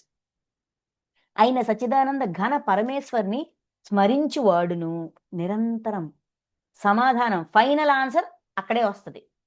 ఇక్కడ నేనేసేవన్నీ అంచనాలే. ఇప్పుడు నాకొక ఫర్ ఎగ్జాంపుల్ చూడండి మనకొక బాధొచ్చింది. ఆ బాధొచ్చింది లేదంటే కష్టమొచ్చింది. ఒక సందిగ్ధ పరిస్థితొచ్చింది. ఒక సంకల్పం చేశాము దానికి ఆటంకం వస్తుంది. వచ్చినప్పుడు నేనేం పొరపాటు చేశాను? ఇక్కడేదైనా కర్మడ్డిందా? నేనెవరికైనా బాధ పెట్టానా? ఏం చేశాను? నా వల్ల ఎవరైనా బాధపడుంటే ఇలాంటి పెయిన్ నేనెవరికైనా ఇచ్చుంటే దయచేసి నన్ను క్షమించండి. నేనెవరిదైనా పొరపాటున మాట్లాడానా? పెయిన్ ఇచ్చానా? ఏంటి అని ప్రతీదీ మనం వెంటనే చెకింగ్‌లోకి వెళ్తాం. అయితే ఇవన్నీ ఏంటి? మనం ఏంటిది అంచనాలుగా తెచ్చుకున్న ఆన్సర్స్. మన విజ్ఞతతో, మన బుద్ధితో మనం అంచనాలుగా తెచ్చుకున్న ఆన్సర్స్. అయితే ఇందులో ఏది కరెక్ట్ ఆన్సర్? అదెవరు చెప్తారు? ఆయన చెప్పగలడు. అందుకే నిరంతరం ఆయన స్మరణ. ఈ పెయిన్‌కి ఎదుటోడు కారణం అనేది ఎప్పుడో పోయింది. నా పెయిన్‌కి నేనే కారణం. నా సందిగ్ధతకి నేనే కారణం. నా ఇబ్బందికి నేనే కారణం. నా అలజడికి నేనే కారణం. సో, ఎలా కారణమయ్యాను అనేది వెంటనే మనకు కొన్ని ఆలోచనలొస్తాయి. అయితే వీటన్నిటిలో ఏది కరెక్ట్ అనేది ఆయన చెప్తారు. అందుకే నిరంతరం స్మరిస్తూ అట్టి పరమభక్తుడు అంత విశ్వాసం ఉన్నవాడు. పరమైన విశ్వాసం. అంటే సూక్ష్మత ఇక్కడ పరము అంటే పరమాణువు అన్నిటికంటే చిన్నది. అంటే సూక్ష్మాలు. చిన్న విషయాల్లో కూడా విశ్వాసాన్ని విడిచిపెట్టనివాడు. అంత్యకాలమునందు యోగ బలము చేత భృకుటి మధ్యమున అంత్యకాలమందు సమస్యొచ్చింది. ఇబ్బందొచ్చింది. ఇంకేం లాభం లేదు. ప్రశాంతంగా కూర్చొని యోగ బలము చేత వెంటనే పరమాత్మతో కనెక్ట్ అయ్యి భృకుటి మధ్యమున ప్రాణములను స్థిరముగా నిలిపి భృకుటి మధ్యమున ప్రాణములను స్థిరముగా నిలిపి అంటే ఇక్కడ బొట్టు పెట్టుకునే ప్లేస్. థర్డ్ ఐ అంటారు కదా అక్కడ. అంటే చైతన్యాన్ని ఇక్కడ స్థాపన చేసి నిశ్చలమైన మనసుతో స్మరించుచు దివ్య స్వరూపుడును పరమపురుషుడును అయిన పరమాత్మనే చేరును. ఎప్పుడైతే మనం ఆ కనెక్టివిటీలోకి వెళ్తామో, ఈ మధ్యన ఒక మేడంకి ఒక డ్రీమ్ వచ్చింది. అందులో సహస్రారాన్ని ఓపెన్ చేసుకుంటేనే అర్థమవుతది. సహస్రారం ఓపెన్ అయింది. నాకు విషయం అర్థమవుతుంది అని ఒక మాటొచ్చిందనమాట డ్రీమ్‌లో. అప్పుడు సార్ ఒక విషయాన్ని ఎక్స్‌ప్లెయిన్ చేశారు. థర్డ్ ఐ ఓపెన్ అయితే దర్శనమవుతది. భృకుటి మధ్యన థర్డ్ ఐ. ఇది ఓపెన్ అయితే దర్శనమవుతది. చూస్తాం. దైవాన్ని గావచ్చు, మన కర్మల్ని గావచ్చు, ఏ విషయాన్నైనా సరే. ఇక్కడ అభౌతికంలోన మనం కొన్ని విషయాలని చూస్తాం. అది దర్శనం వరకే ఉంటది. సహస్రారం ఓపెన్ అయితే పరమాత్మని చేరును. మనం పరమాత్మని ఎలా చేరుతుందాం? పరమాత్మని చేరడం అంటే ఏంటి? పరమాత్మతో కనెక్ట్ అవ్వడం. పరమాత్మ మనతో ఎలా కనెక్ట్ అవుతారు? సహస్రారం ద్వారా కనెక్ట్ అవుతారు. సో, సహస్రారం ఓపెన్ అవ్వడం అంటే ఇక్కడ జరిగిన దర్శనాన్ని అర్థం చేసుకోవడం. ఆ దర్శనంలో ఏం జరుగుతోంది? ఏం చేస్తున్నాము? ఏం చెయ్యాలి? ఏం చెయ్యకూడదు? ఎవరిని సంరక్షించాలి? ఎవరిని సరిచెయ్యాలి? ఈ అవగాహన అవ్వాలి అంటే సహస్రారం ఓపెన్ అవ్వాలి. ఎందుకంటే పరమాత్మ తెలియజేస్తుంటారు. ఇది నువ్వు చేసిన హింసిది. వాడు ఇబ్బంది పడుతున్నాడు. వాడలా ఉన్నాడు. ఇప్పుడు నువ్వేం జేస్తావు? ఆలోచించు. సరి అయినదే చెయ్యాలి. మనం చాలా మందికి డ్రీమ్స్ ఒస్తాయి. డ్రీమ్స్ చూస్తాం. డ్రీమ్స్‌లోన మన గత జన్మల్ని గావచ్చు, మనం చేసిన దుష్కర్మలు కావచ్చు, మనం దర్శిస్తున్నాం. కానీ అక్కడికక్కడ మారుస్తున్నామా? వెంటనే ఈ పని చేసింది నేనే అని అక్కడే డ్రీమ్‌లోనే అర్థమయ్యి, అర్థం చేసుకొని వెంటనే ఆ బాధింపబడిన వ్యక్తి దగ్గరికి వెళ్లి, "అయ్యో! నన్ను క్షమించు" అని అడగడం గాని, బాధ పెడుతున్న వ్యక్తి దగ్గరికి వెళ్లి, ఒరేయ్! వద్దురా, వద్దురా అలా కొట్టకురా, చంపకురా. అది చాలా పెయిన్ రా బాబు. తిరిగి అనుభవించాల్సొచ్చినప్పుడు తట్టుకోలేవు. వద్దు, క్షమాపణ అడుగు. మోకాళ్ళ మీద కూర్చో. క్షమాపణ అడుగు అని చెప్పగలుగుతున్నామా? ఇవన్నీ ఎప్పుడవుతాయి? సహస్రారం ఓపెన్ అయితే. అంటే పరమాత్మనే చేరును. పరమ పురుషుడును అయిన పరమాత్మను చేరును. ఎప్పుడైతే ఆ అవేర్‌నెస్ ఒస్తదో అది జ్ఞానం. చూడడం అందరూ చూస్తున్నాము. చూసిన దాన్ని జ్ఞానంగా మార్చడం గాని, అది అక్కడ ఉన్న సత్యమేంటో తెలుసుకునే ప్రయత్నం అది కూడా జరగాలి అంటున్నారు. అలా అంత విశ్వాసం ఉన్న భక్తుడు వెంటనే దాన్ని క్యాచ్ చేయగలుగుతాడు. మనస్సుతో స్మరించుచు నిశ్చలమైన మనస్సుతో స్మరించుచు. ఇక్కడ మనసు పనిచేస్తది. ఎలాగా? ఇక్కడ నా పొరపాటేంటి? ఇక్కడ ఎందుకు నాకు ఈ దర్శనం అవుతుంది? నేనేం తెలుసుకోవాలిక్కడ? నేనేం నేర్చుకోవాలి? ఇక్కడ నా పాత్రేంటి? రకరకాల ప్రశ్నలతో దివ్య స్వరూపుడును, పరమ పురుషుడునైన పరమాత్మనే చేరును. పరమాత్మనే క్వెషన్ చేస్తది. అయ్యా నాకర్థం కావట్లా. నాకు తెలియజేయండి. నాకు అర్థమయ్యేటట్టు చేయండని ఆ దర్శనాన్ని జ్ఞానంగా మార్చే అవకాశం అలా ఉంటది. అది చెప్తూ 11 శ్లోకం. వేద విధువులైన విద్వాంసులు ఆ సచిదానంద ఘన పరమాత్మను అంటే శాశ్వతుడను అని ప్రస్తుతింతురు. అటువంటి, అటువంటి పరమాత్మని ఆ జ్ఞానాన్నిచ్చే ఆ జ్ఞాన స్వరూపాన్ని అక్షరుడు అని అంటారు. సత్యాన్ని తెలియజేస్తాడు గదా! దాంట్లో మార్పేం లేదు గదా! అది జరిగిపోయింది. మనం ఎన్నో జన్మల క్రితం అది చేసేసాం. అది మారదు. అది ఎలా మార్చాలి? జ్ఞానంగా మార్చాలి ఆ పరిస్థితిని. ఆత్మ, ఆత్మతత్వం ఇది. ఆత్మ నీటిలో ముంచితే నానదు, కత్తితో నరికితే నరకబడదు, అగ్నిలో దహించబడదు, గాలి దాన్ని క్షుక్షించిపోయినట్టుగా ఆరిపోయినట్టుగా చెయ్యలేదు. ఈ విషయాలన్నీ ఎవరు జెప్తారు మనకి? ఆయనే గదా! ఆ క్లారిటీలు. అలాగా అక్షరుడు. ఈ ఈ జ్ఞానం అనేది మారనిది. క్షరము కానిది. నాశనం లేని జ్ఞానం. ఎవరైనా లేదు నేను ఒప్పుకోను అంటే అది మారిపోతదా? సత్యం మారిపోతదా? ఎవరివి ఒకడికి నచ్చింది, ఒకడికి నచ్చలేదని మారిపోద్దా? మారదు. అటువంటి స్వరూపం అనంతమైన జ్ఞాన స్వరూపమే అక్షరం అని ప్రస్తుతింతురు.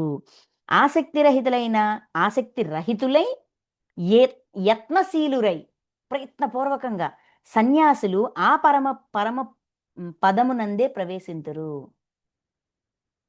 సన్యాసులు ప్రయత్నపూర్వకంగా ఏంటిది ఆసక్తిని వీడి ప్రయత్నపూర్వకంగా ఆ పరమ పదమును చేరాలి అని చాలా ప్రయత్నిస్తారు.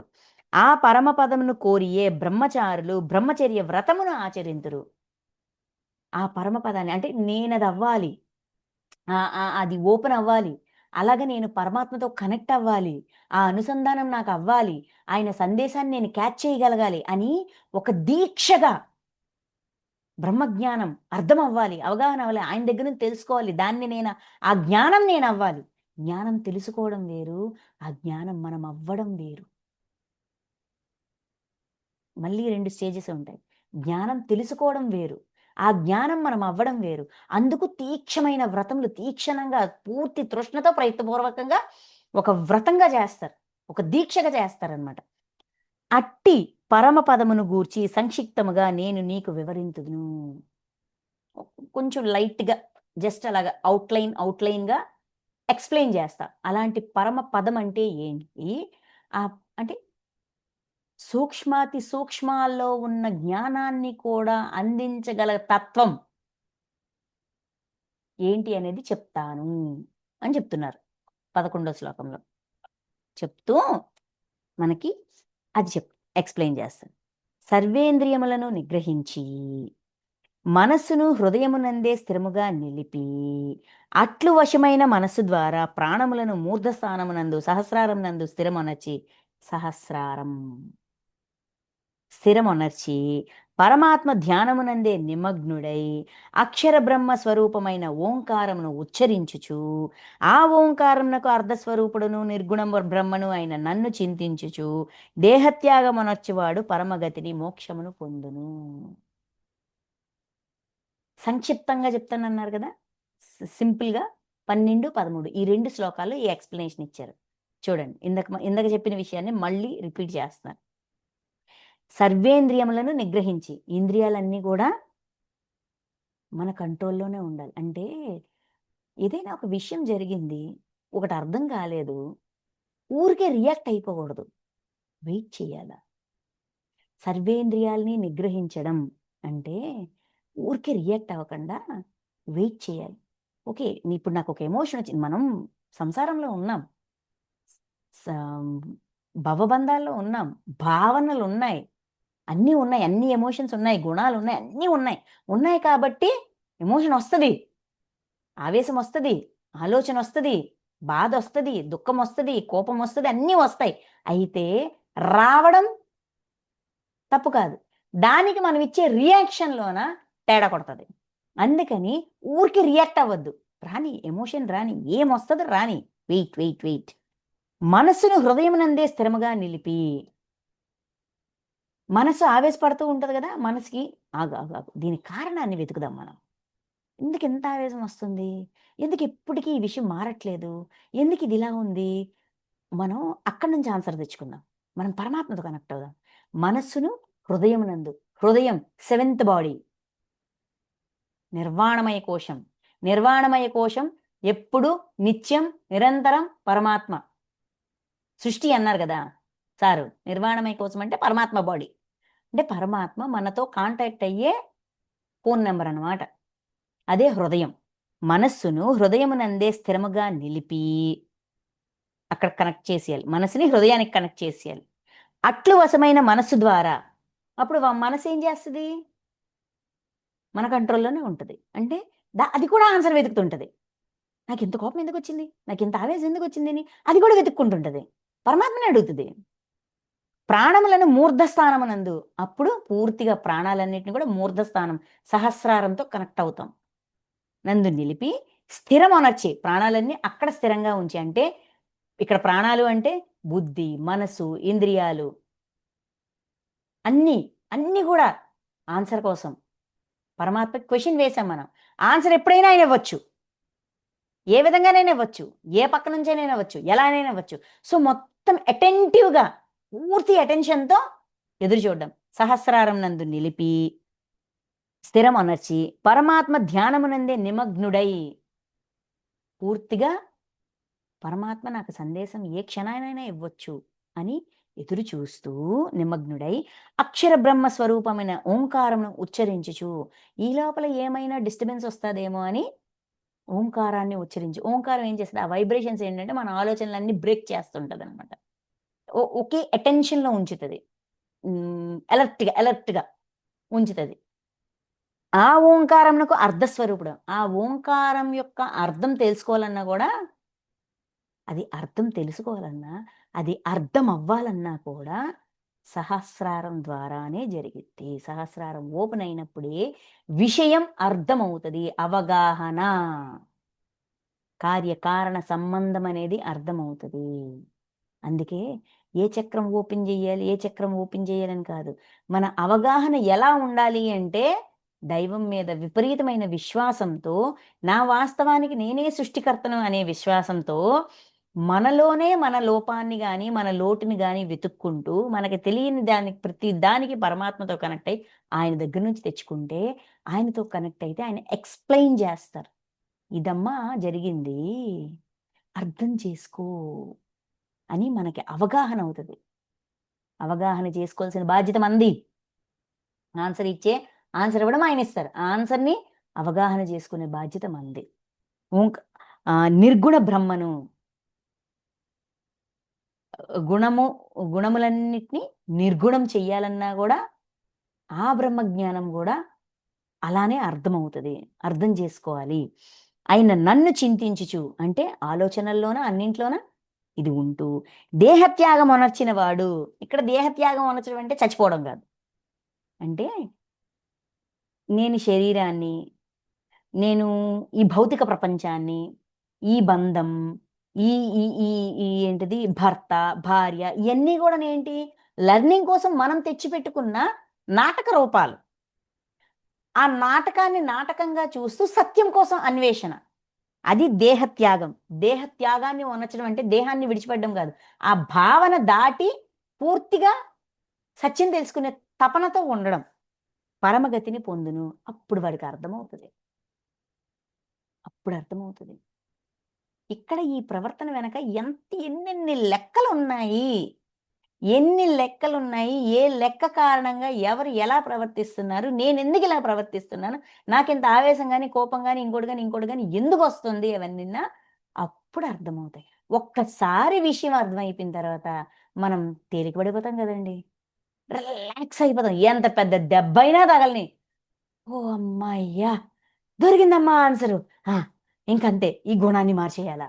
ఈ విషయాన్ని తెలిసేయాలా? ఆ! అర్థమైంది. ఇంతవరకు తెలియక తట్టుమిట్టాడాను. కొట్టుమిట్టాడాను. నలిగిపోయాను. విషయం ఇప్పుడు తెలిసింది. తెలిసింది కదా! మార్చేద్దాం. తేలిక పడతామా లేదా? మరి విడుదల పొందామా లేదా?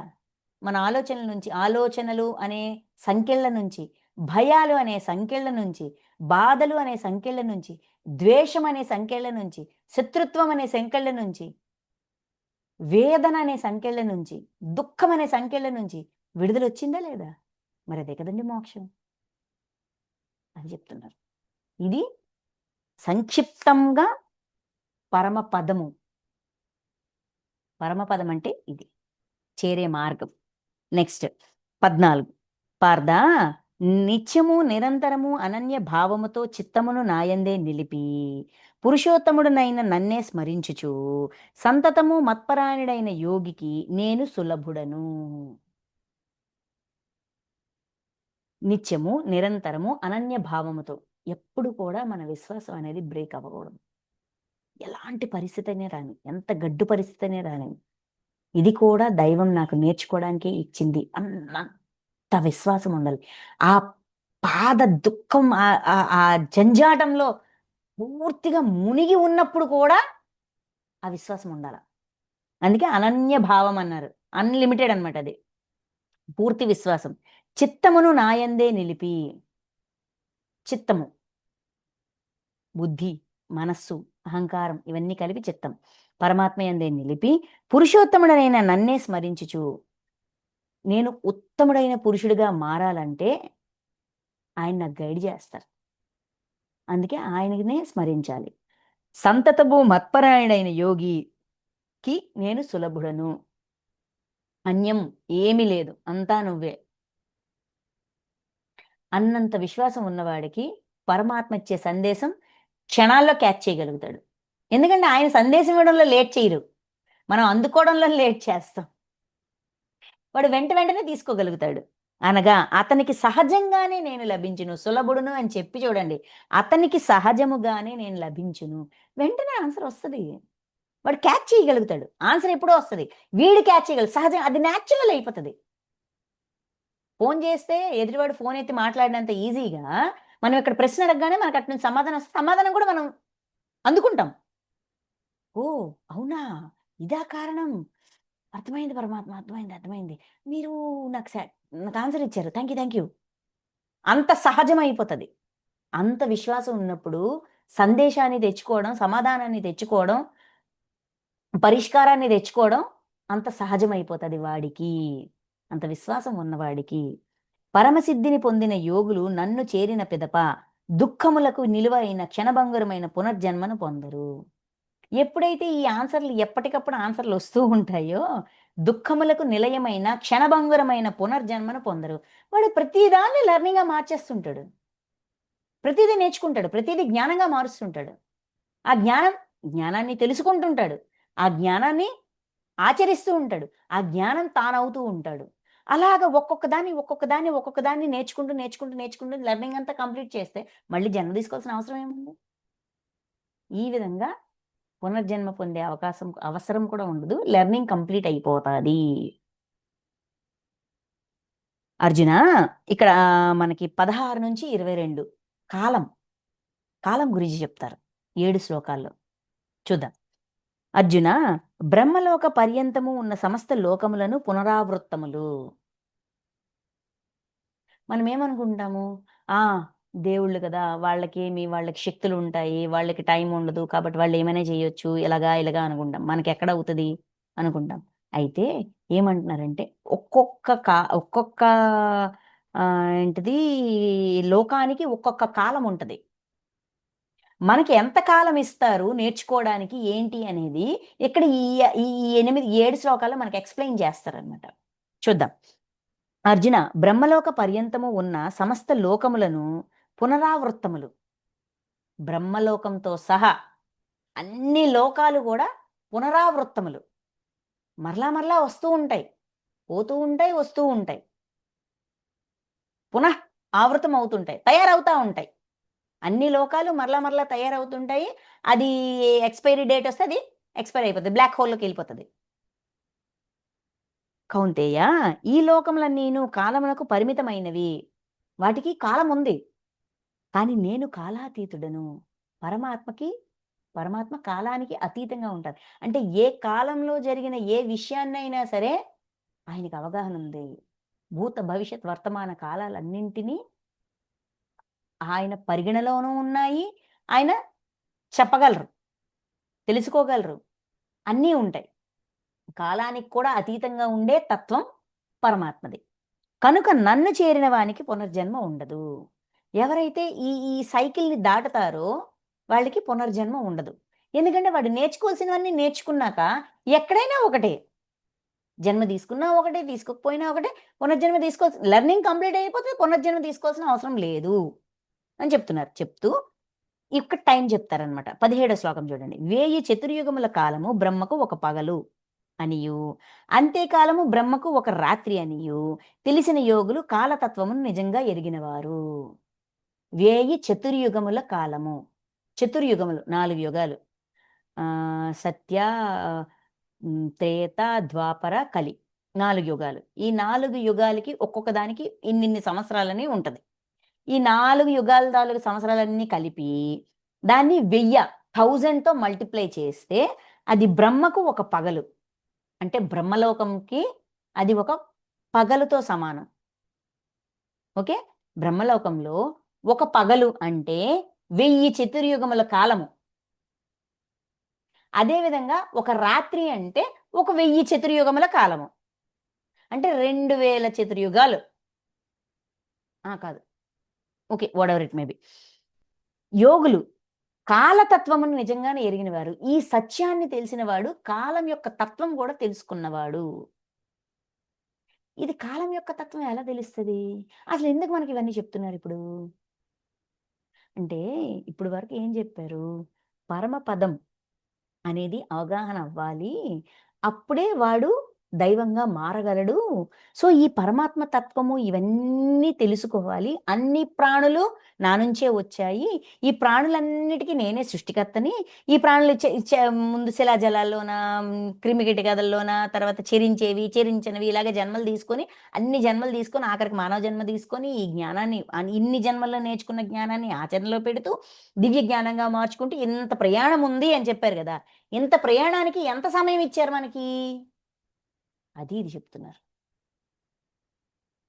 ఇది కాలతత్వం. ఎంతంట 1000 చతుర్యుగముల కాలము 4 యుగాలు కలిపితే ఎన్ని సంవత్సరాలవుతదో దాన్ని 1000తో మల్టిప్లై చేస్తే అది పగలు బ్రహ్మలోకంకి.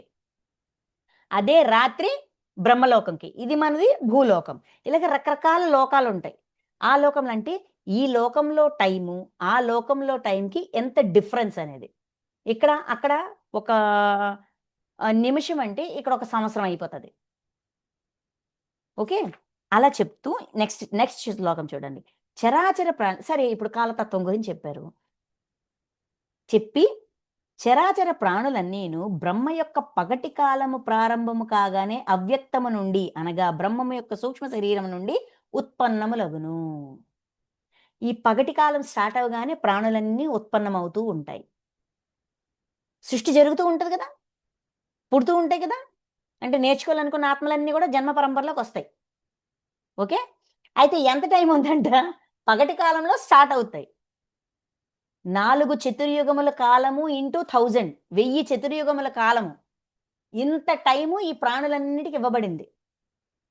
జన్మ పరంపరలోకొచ్చారు కదా! ఎన్ని జన్మలున్నాయో అన్ని జన్మలు తీసుకుంటూ, ప్రతి జన్మలో ఏం నేర్చుకోవాలో అది నేర్చుకుంటూ, ఎన్ని సంవత్సరాలైనా సరే జన్మ పరంపర నడుస్తూ ఉంటాది ప్రాణులన్నిటికిని. ఓకే. నెక్స్ట్ మరలా బ్రహ్మ యొక్క రాత్రి కాలము ప్రారంభ సమయమున అదే అవ్యక్తమునందు లీనమగును. మళ్ళీ ఎప్పుడైతే ఇదంతా మళ్ళీ రాత్రి టైం స్టార్ట్ అయినప్పుడు ఒక్కొక్కటి అంటే లెర్నింగ్ కంప్లీట్ చేసిన ఒక్కొక్క ఆత్మ కూడా మళ్ళీ లయమైపోతది. ఆ ఆత్మ పూర్ణత్వాన్ని సంతరించుకుంటూ ఉంటది. స్టార్ట్ అవుతాయి. జన్మలు స్టార్ట్ అవుతాయి. హ్మ్. ఏంటిది అవ్యక్తం నుండి అనగా బ్రహ్మ యొక్క సూక్ష్మ శరీరంలో ఉత్పన్నములవుతాయి. పుట్టుకలు స్టార్ట్ అవుతాయి. ఎన్నాళ్ళంట అలాగా ఒక ఈ చతుర్యుగం 1000 చతుర్యుగాల కాలం వరకు అలాగా అంటే పుట్టాయి, జన్మలు తీసుకున్నాయి, రకరకాల జన్మలయ్యాయి. శిలల్లో జన్మలయ్యాయి, జలల్లో జన్మలయ్యాయి. తర్వాత ప్లాంట్ కింగ్డము, యానిమల్ కింగ్డము, చెర చెరించేవి, చెరించనివి జన్మలయ్యాయి, మానవ జన్మలయ్యాయి. ఇలాగ జన్మ పరంపర నడుస్తూ ఉంటది. నడుస్తూ ఉంటది. నడుస్తూ ఉంటది. నడుస్తూ ఉండి ఎవరైతే లెర్నింగ్ కంప్లీట్ చేశారో, ఏ సోల్ అయితే లెర్నింగ్ జీవాత్మలు అండ్ దేర్ ఆత్మ. జీవాత్మలే కదా ఆత్మ జ్ఞానాన్నిస్తాయి. సో, ఈ ఆత్మ ఏదైతే కంప్లీట్ అయ్యిందో అది మళ్ళీ పూర్ణత్వం అనే స్టేజ్‌కి రీచ్ అవుతది. రాత్రి కాలం స్టార్ట్ అయిన దగ్గర నుంచి యూ టర్న్ కొట్టడం అన్నమాట. ఇలాగ కంప్లీట్ చేసుకొని మళ్ళీ లీనమవుతుంటాయి. అవ్యక్తమునందు లీనమగును. అది దివ్య జ్ఞానం పొంది మళ్ళీ ఏంటిది పూర్ణత్వాన్ని సంపాదించుకుంటది. కంప్లీట్ అవుతదనమాట. లెర్నింగ్ కంప్లీట్ చేసుకొని రిటర్న్ బ్యాక్ ఎళ్ళిపోతుంటది. ఎళ్ళి పార్థ ఈ భూత సముదాయమే ప్రకృతి వశమున మాటి మాటికి ఉత్పన్నమగుచుండు.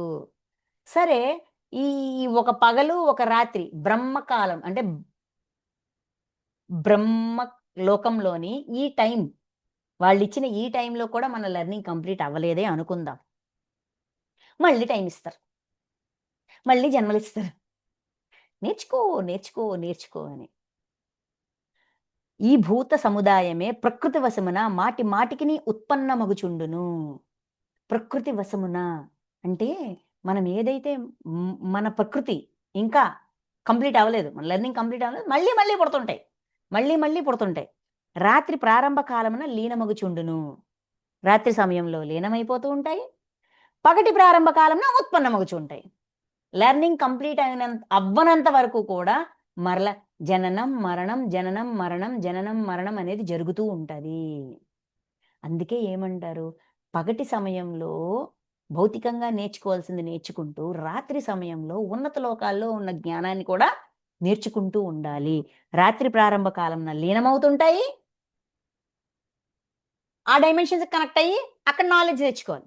పగటి ప్రారంభ కాలంన ఉత్పన్నమవుతుంటాయి. పగ అక్కడ నేర్చుకున్న దాన్ని ఇక్కడ ఆచరించాలి. ఇది 2 రకాలుగా ఈ ఈ శ్లోకంలో మీనింగ్ ఉంది.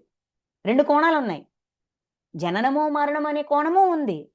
రాత్రి సమయాన్ని దివ్యలోకాలు ఇప్పుడు మనం ఉన్నాం. ఈ బ్రహ్మలోకం ఏంటి?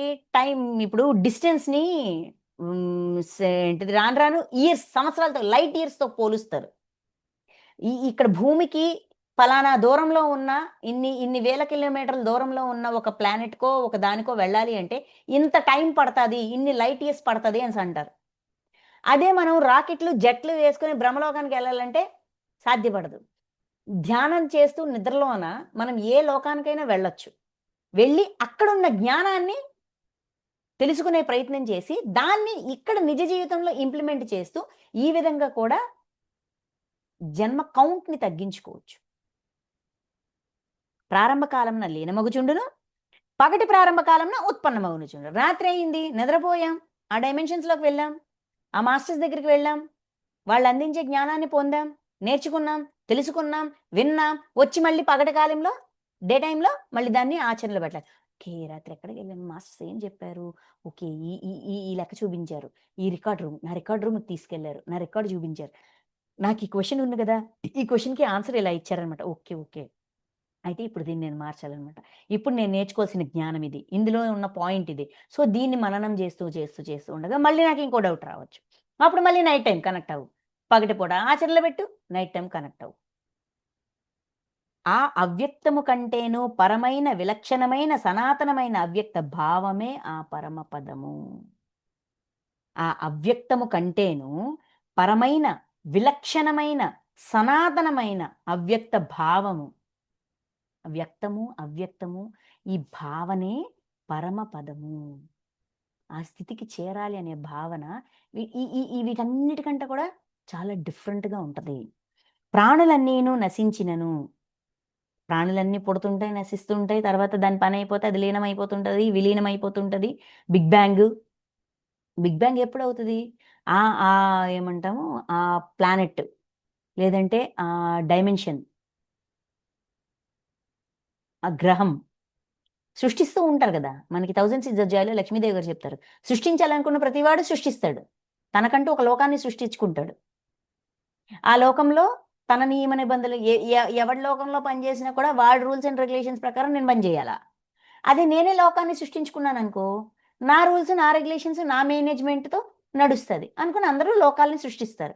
అయితే ఆ లోకాల్ని సృష్టించడం వెనకున్న తపన, తృష్ణ, జ్ఞానం ఏదైతే అది లెర్నింగ్ అయిపోతదో, అప్పుడు ఆ లోకం తనంతట తానుగా బ్లాక్ హోల్‌లోకి వెళ్ళిపోతది.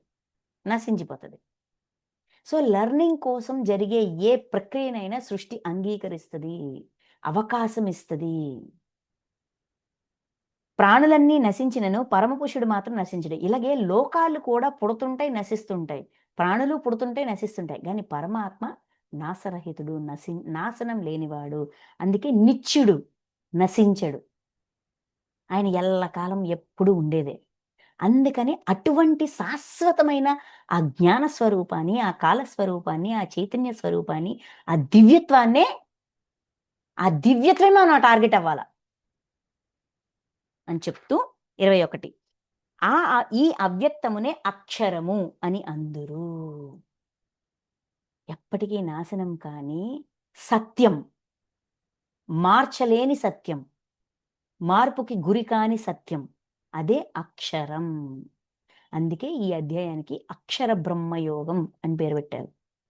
మార్పు లేనిది, నాశనం లేనిది, ప్రతి ఒక్కడు తెలుసుకోవలసినది. తాను అదిగా మారాల్సినది. ప్రతి ఒక్కడికి వచ్చే 1,90,000 క్వెషన్స్‌కి ఇచ్చే కోటి ఆన్సర్‌లనమాట. అని అందరూ. ఇదియే పరమ గతి మరియు నా పరమధామము. చేరాల్సిన గమ్యం, గతి ఏమైనా ఉందంటే ఇదే. ధామం. పరమధామం. ఇంకా ఎంత సూక్ష్మాల్లో వెతికినా కూడా ఆన్సర్ ఉంటది. ఎంత పైకెళ్ళి చూడాలనుకున్నా ఆన్సర్ ఉంటది. అలాగనే అంచనాలకు దక్కుతుందా అంటే అంచనాలకు దక్కదు.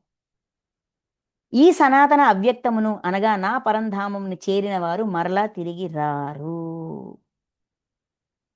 ఎవరైతే ఈ ఈ లోకాలకి సంబంధించిన లెర్నింగు, శరీరాలకు సంబంధించిన లెర్నింగు, గుణాలకి సంబంధించిన లెర్నింగు, దివ్య లక్షణాలకు సంబంధించిన లెర్నింగ్‌లు అన్నీ కంప్లీట్ చేస్తారో, వాళ్ళు మళ్ళీ జన్మ తీసుకోవాల్సిన అవసరం ఉండదు. తిరిగి రారు. ఓ పార్థ, సమస్త భూతములు ఆ పరమాత్మ యందే అంతర్గతములై ఉన్నవి. ఆ సచిదానంద ఘన పరమాత్మ చేతనే ఈ జగత్తంతయు వ్యాప్తమై ఉన్నది. అట్టి సనాతన అవ్యక్త పరమ పురుషుడు అనన్య భక్తి ద్వారా మాత్రమే లభ్యము. అమ్మో! ఎంత నేర్చుకోవాలా? ఎంత ప్రయాణం బాకీ ఉందా? అమ్మో! ఎంత దూరము? ఎలాగా? ఇవన్నీ ఎప్పటికి నేర్చుకుంటాము? ఎప్పటికి తెలుస్తది? ఎవరు సాయం చేస్తారు? పోనీ ఆ పరమాత్మతో కనెక్ట్ అవ్వడం ఏమన్నా ఈజీ? ఆయన అంత హై లెవెల్ మాస్టర్ అయితే, అంత పెద్ద సీనియర్ అయితే మన దిక్కు చూస్తారా? మన మాట వినిపిస్తదా? ఎలా కుదురుతది? మనకు అనిపిస్తది లేదా? ఆయన కోసం ఏం పెద్ద పెద్ద కొబ్బరికాయలు కొట్టక్కర్లేదు, పూజలు చేయక్కర్లేదు, యజ్ఞాలు చేయక్కర్లేదు, హోమాలు చేయక్కర్లేదు, యాగాలు చేయక్కర్లేదు, ఏం చేయలేదు. అనన్య భక్తి ద్వారా మాత్రమే లభ్యుడు. కొంచెం విశ్వాసం ఉంచయ్యా.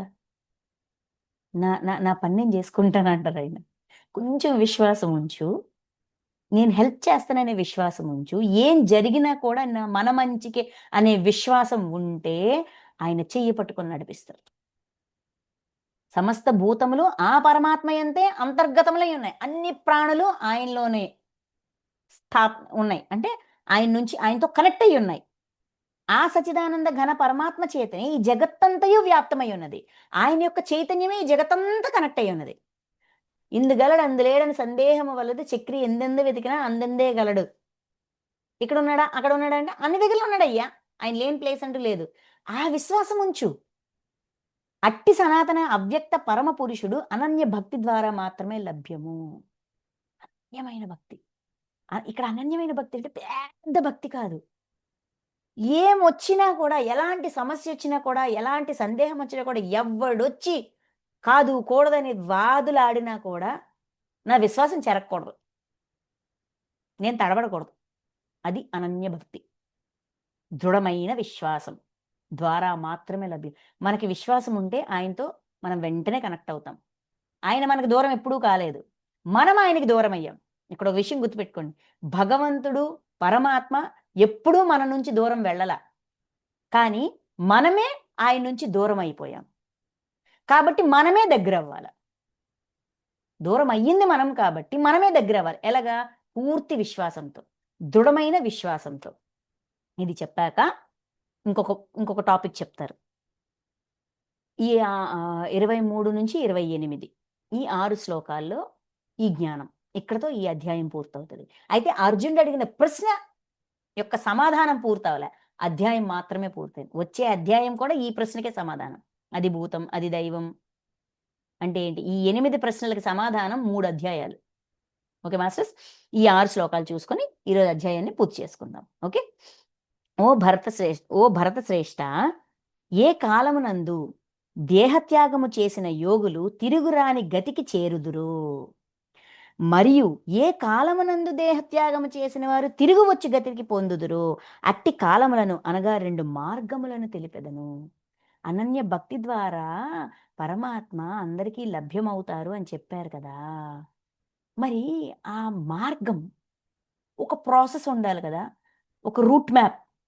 మన భాషలో, మన వాడుక భాషలో, మన కాలం నాటి ఒక రూట్ మ్యాప్. ఆయన్ని చేరాలి. ఆయన యొక్క తత్వం అర్థమైంది. సో, ఆయనకి ఇంత స్ట్రా ఇన్ ఇన్ ఇన్ని ఇన్ని ఏంటిది, ఆయన ఇది, ఆయన తత్వం ఇది. అన్ని ప్రాణుల్లోనూ ఉన్నారు, చైతన్య స్వరూపంగా ఉన్నారు, కాల స్వరూపంగా ఉన్నారు. అన్ని విషయాలు ఆయనకి తెలుసు. అచించుడు చింతన. మనం చింతన చేస్తే మనం ఇలాగుంటారని ఆలోచిస్తే మన ఆలోచనకి, ఊహలకి అందని వ్యక్తి. ఇవన్నీ తెలుసు. ఓకే. Very good. బానే ఉంది. మరి ఎలా? దగ్గరయ్యేదెలా? రూట్ మ్యాప్ ఏంటి? 2 రూట్ మ్యాప్‌లున్నాయంట. ఇక్కడ గతిని అంటే యోగులు తిరుగురాని గతి, తిరిగి రాని గతి. అంటే యోగత్వం సిద్ధించుకొని ఆ పూర్ణత్వాన్ని సంతరించుకున్నవాడు తిరిగి జన్మ తీసుకోవాల్సక్కర్లా. కానీ ఆ ప్రయాణంలో ఉన్నవాడు మరలా జన్మ తీసుకోవాల్సిన అవసరం ఉంటది. సో, తిరిగి వచ్చే గతి, తిరిగి రాని గతి. 2 మార్గాలున్నాయి. 2 రూట్ మ్యాప్‌లున్నాయి. 2 కాలాలు అని చెప్తూ మళ్ళీ ఏంటన్నారు 2 మార్గములు తెలిపెదను. ఇక్కడ కాలము అంటే కాలంలో మనం చేసే ప్రయాణం ఏ మార్గం గుండా చెయ్యాలి అని తెలియజేసే 2 మార్గాలు. ఇది చాలా అద్భుతమైన పాయింట్స్ అండి.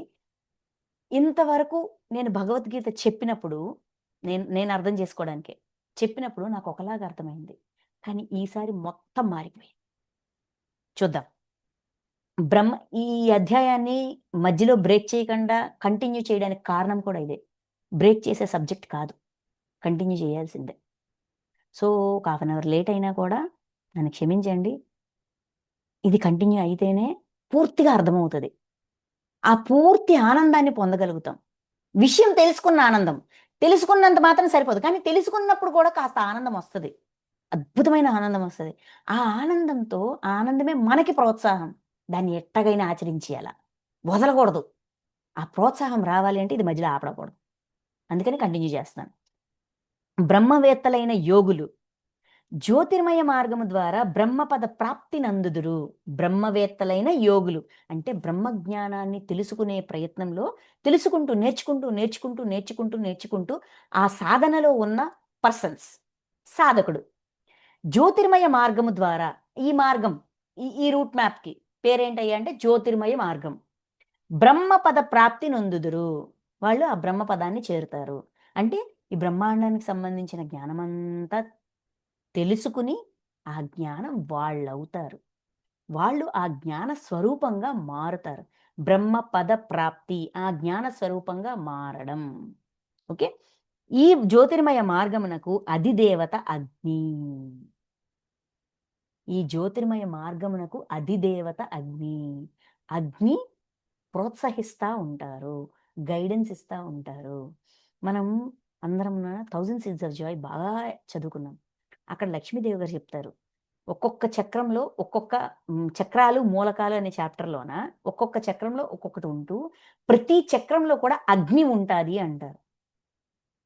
అగ్ని ఒక ప్రేరకంలాగా అది ఎంకరేజ్ చేస్తుంటది. సత్యాన్ని చూపిస్తుంటది. ఒక టార్చ్ లైట్ లాగా. అదే విధంగా ఈ జ్యోతిర్మయ మార్గమునకు అధిదేవత అగ్ని. ఆయన మార్గదర్శకుడుగా ఉంటూ మనకి కావాల్సిన మనం తెలుసుకోవాల్సిన విషయాల్ని మనకు తెలియజేస్తా ఉంటారు.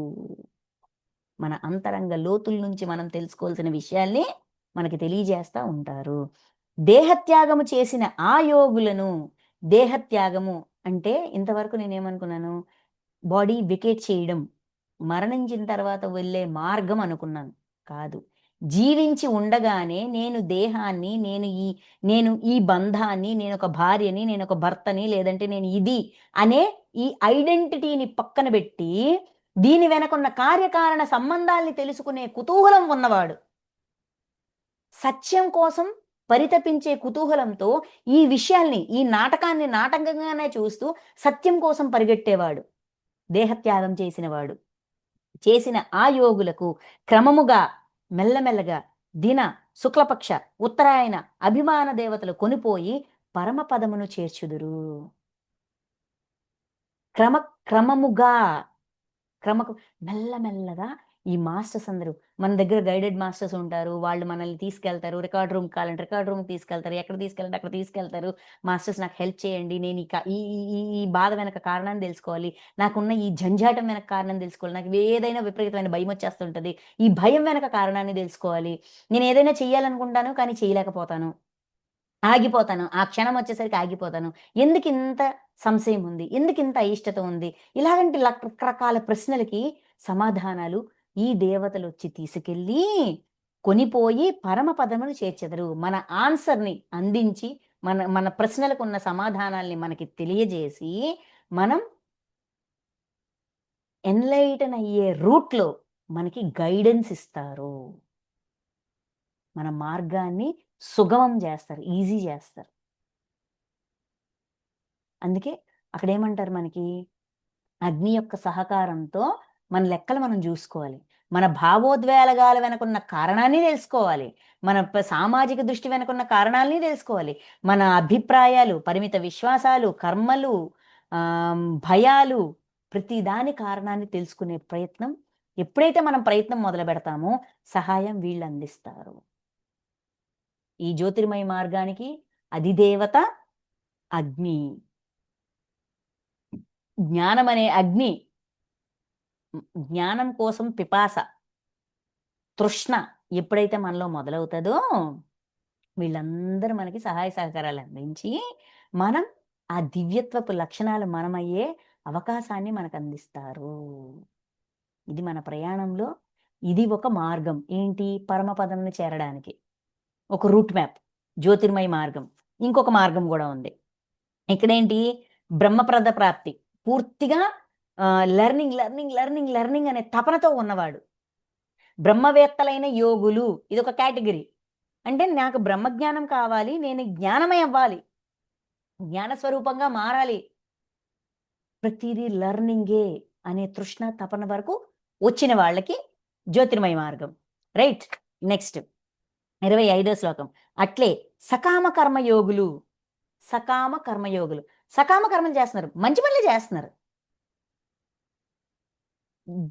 దుర్మార్గాలు చేయట్లా, దుష్టత్వాలు చేయట్లా, మంచి పనులు చేస్తున్నారు, పుణ్యకర్మలు చేస్తున్నారు. ధూమ్ర మార్గం ద్వారా స్వర్గాది లోకములను చేరెదరు. ఈ మార్గం, ఈ రూట్ మ్యాప్ పేరేంటి? ధూమ్ర మార్గం. దీని ద్వారా స్వర్గాది లోకాలకి చేరుతారు. అంటే ఇప్పుడు మనం పుణ్యకర్మ దేనికి చేస్తాము?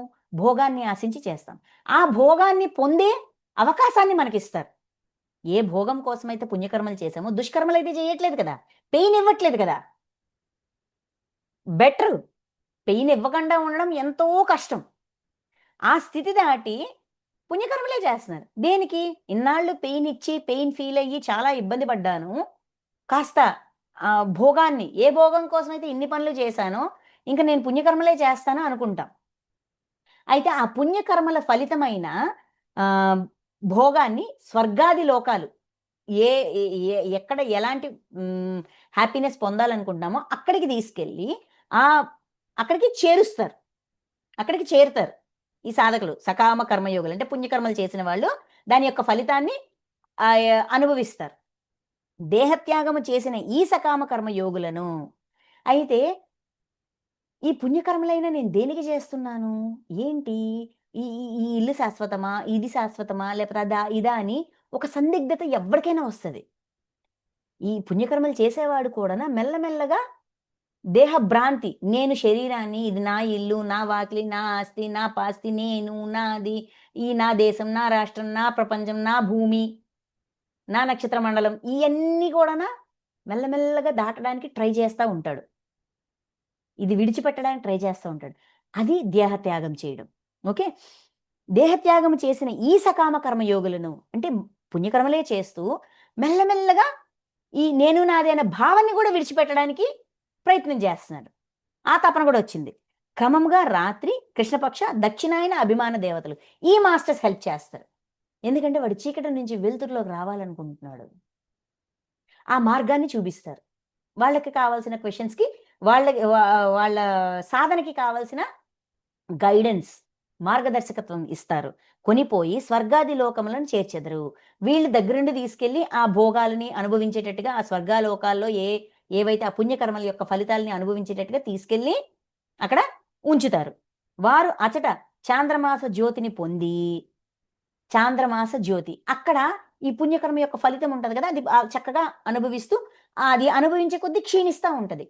ఇప్పుడు మనము దుష్కర్మలు దేనికి చేశాము? ఒక మనం అనుకున్నట్టు జీవించడానికో కొన్ని భోగాల కోసమో చేశాం. ఇప్పుడు ఆ దుష్కర్మలు చేయట్లా, పుణ్యకర్మలు చేస్తున్నాం. సో ఆ కోరిక ఫుల్ఫిల్ అవ్వాలి. వాడికి ఆ కోరిక ఫుల్ఫిల్ అవ్వనంత వరకు అది కూడా వాడు దాటలేడు. సో ఆ కోరికను కూడా ఫుల్ఫిల్ చేస్తూ ఏదైనా సరే ఒకడికి పెయిన్ ఇవ్వట్లేదు, పుణ్యకర్మ చేస్తున్నా దాని యొక్క ఫలితాన్ని అనుభవించేటట్టుగా చేస్తూ ఆ కోరికని ఫుల్ఫిల్ అయ్యేటట్టుగా వీళ్ళు గైడ్ చేసి హెల్ప్ చేస్తారు దగ్గరుండి. పుణ్యకర్మ తాలూకా ఫలితం అలా తగ్గుతూ ఉంటది కదా. చంద్రుడు కళల్లాగా తగ్గిపోయిన తర్వాత అనగా తమ శుభకర్మ ఫలములను అనుభవించి శుభకర్మలు, మంచి కర్మలు చేశారు కదా, పుణ్యకర్మలు చేశారు కదా, ఆ ఫలితాన్ని అనుభవించి తిరిగి భూలోకంకి చేరుదురు. ఆ! కోరిక ఫుల్‌ఫిల్ అయిపోయింది. అంటే ఈ ఈ ఇది చేస్తే, ఈ శుభకర్మ చేస్తే ఈ ఫలితం వస్తదనమాట. ఈ శుభకర్మ చేస్తే ఈ ఫలితం వస్తదనమాట. ఇలాంటి భోగాలు అందుతాయనమాట. ఈ లోకంలో ఇలాగ ఉంటదనమాట. ఈ లోకంలో ఇలాగుంటదనమాట. ఈ లోకంలో ఇలాగుంటదనమాట. స్వర్గలోకాన్ని చేరడం ఏమి ఈజీ టాస్క్ ఏం గాదు. సో, ఇవన్నీ వాడు తెలుసుకుంటాడు. ఇది కూడా అనుభవ జ్ఞానమే. ఈ అనుభవం పూర్తయ్యే కొద్దీ ఓకే. ఈ అనుభవం కంప్లీట్ అయిపోయింది. ఈ class over. Next section. Next subject అని ఇలా మళ్ళీ భూలోకంకొచ్చి మళ్ళీ మళ్ళీ అలాగా మెల్లమెల్లగా పుణ్యకర్మల నుంచి, సకామ కర్మల నుంచి నిష్కామ కర్మ వరకెళ్ళి, నిష్కామ కర్మ నుంచి బ్రహ్మజ్ఞానం వరకెళ్ళి ఇలాగ ఈ ప్రయాణం సాగుతూ ఉంటది. ప్రతి అడుగడుగునా కూడా మాస్టర్స్ ఉండి మనల్ని గైడ్ జేస్తారు. ఇది ఒక మార్గము, ఇది ఒక మార్గము. జ్యోతిర్మయ మార్గము, ధూమ్ర మార్గము. ఇదొక రూట్ మ్యాప్, ఇదొక రూట్ మ్యాప్. ఈ రూట్ మ్యాప్‌లో ఎళ్తావా? Your wish. ఈ రూట్ మ్యాప్‌లో ఎళ్తావా? Your wish. హెల్ప్ చేయడానికి మాస్టర్స్ ఉన్నారు. తిరిగి భూలోకమును చేరెదరు. చెప్పాక 26 శ్లోకం. ఈ 2 మార్గములకును శుక్ల, కృష్ణ మార్గములనియు లేక దేవయాన, పిత్రయాన మార్గములనియు వ్యవహార ప్రసిద్ధి కలదు. వీటికి పేర్లు. జ్యోతిర్మయ మార్గము, ధూమ్ర మార్గం అన్నారు కదా! ఈ జ్యోతిర్మయ మార్గంకి శుక్ల మార్గము, కృష్ణ మార్గం అని పేర్లు ఉన్నాయి. ఈ ధూమ్ర మార్గముకి దేవయాన మార్గము, పిత్రయాన మార్గం అని కూడా పేర్లున్నాయి. ఇవి సనాతనములు. అంటే ఇప్పుడు ఈ ప్రాసెస్‌లన్నీ ఏమైనా కొత్తగా ఏమైనా కనిపెట్టారంటే లేదయ్యా! సృష్టి యొక్క స్టార్టింగ్ నుంచి ఇవన్నీ ఉన్నాయి. ఈ గైడెన్సు, ఈ హెల్పు ఇవన్నీ ఉన్నాయి. వాళ్ళు గైడ్ చేస్తా ఉంటారు, నేర్పిస్తా ఉంటారు, ట్రైనింగ్ ఇస్తారు. ఇంక మన భాషలో చెప్పాలంటే ట్రైనింగ్ ఇస్తారు. ఓకే. దేవయాన మార్గమున వెళ్ళువారు. దీనికి దేవయాన మార్గం అని ఎందుకు పెట్టారు? వాడు దైవంగా మారడానికి వాడు ఏమంటాము దైవంగా మారాలి అనేది వాడి సంకల్పం. సో, ఈ దేవయాన మార్గంలో ప్రయాణం చేస్తూ వాడు దైవంగా మారతాడు. దేవయాన మార్గమున వెళ్ళువారు పరమగతిని పొంది తిరిగి రారు. వాడు దైవంగా మారిపోతాడు. అందుకే తిరిగి రావాల్సిన అవసరం ఉండదు. పిత్రయాన మార్గమున వెళ్ళువారు తిరిగి వచ్చి జనన మరణ చక్రంలో పడుదురు. పిత్రయాన మార్గంలో వెళ్ళేవారు అంటే మంచి పనులు చేస్తూ ఉంటారు కదా! ఈ రుణాలన్నీ తీరుస్తూ ఉంటారు. పుణ్యకర్మలు చేయడం వల్ల ఏంటవుతది మన రుణాలు తీరుస్తూ ఉంటాం. మన ప్రాయశ్చిత్తాల్ని మనం పూర్తి చేస్తూ కూడా ప్రాయశ్చిత్తం పూర్తి చేసినా కూడా భోగమొస్తాదా? ఇదేదో బాగుందే అనుకోని ఒక్కొక్క ప్రాయశ్చిత్తాన్ని క్లియర్ చేస్తా ఉంటామనమాట. ఇలా చేస్తూ లెక్కల్ని సరిచేస్తూ ప్రాయశ్చిత్తం నుంచి కూడా మనం లెర్నింగ్ తీసుకోవచ్చు అని తపన అలాగా మారుతా ఉంటది. షిఫ్ట్ అవుతుంటాం. డ్రిఫ్ట్ అవుతూ ఉంటాం.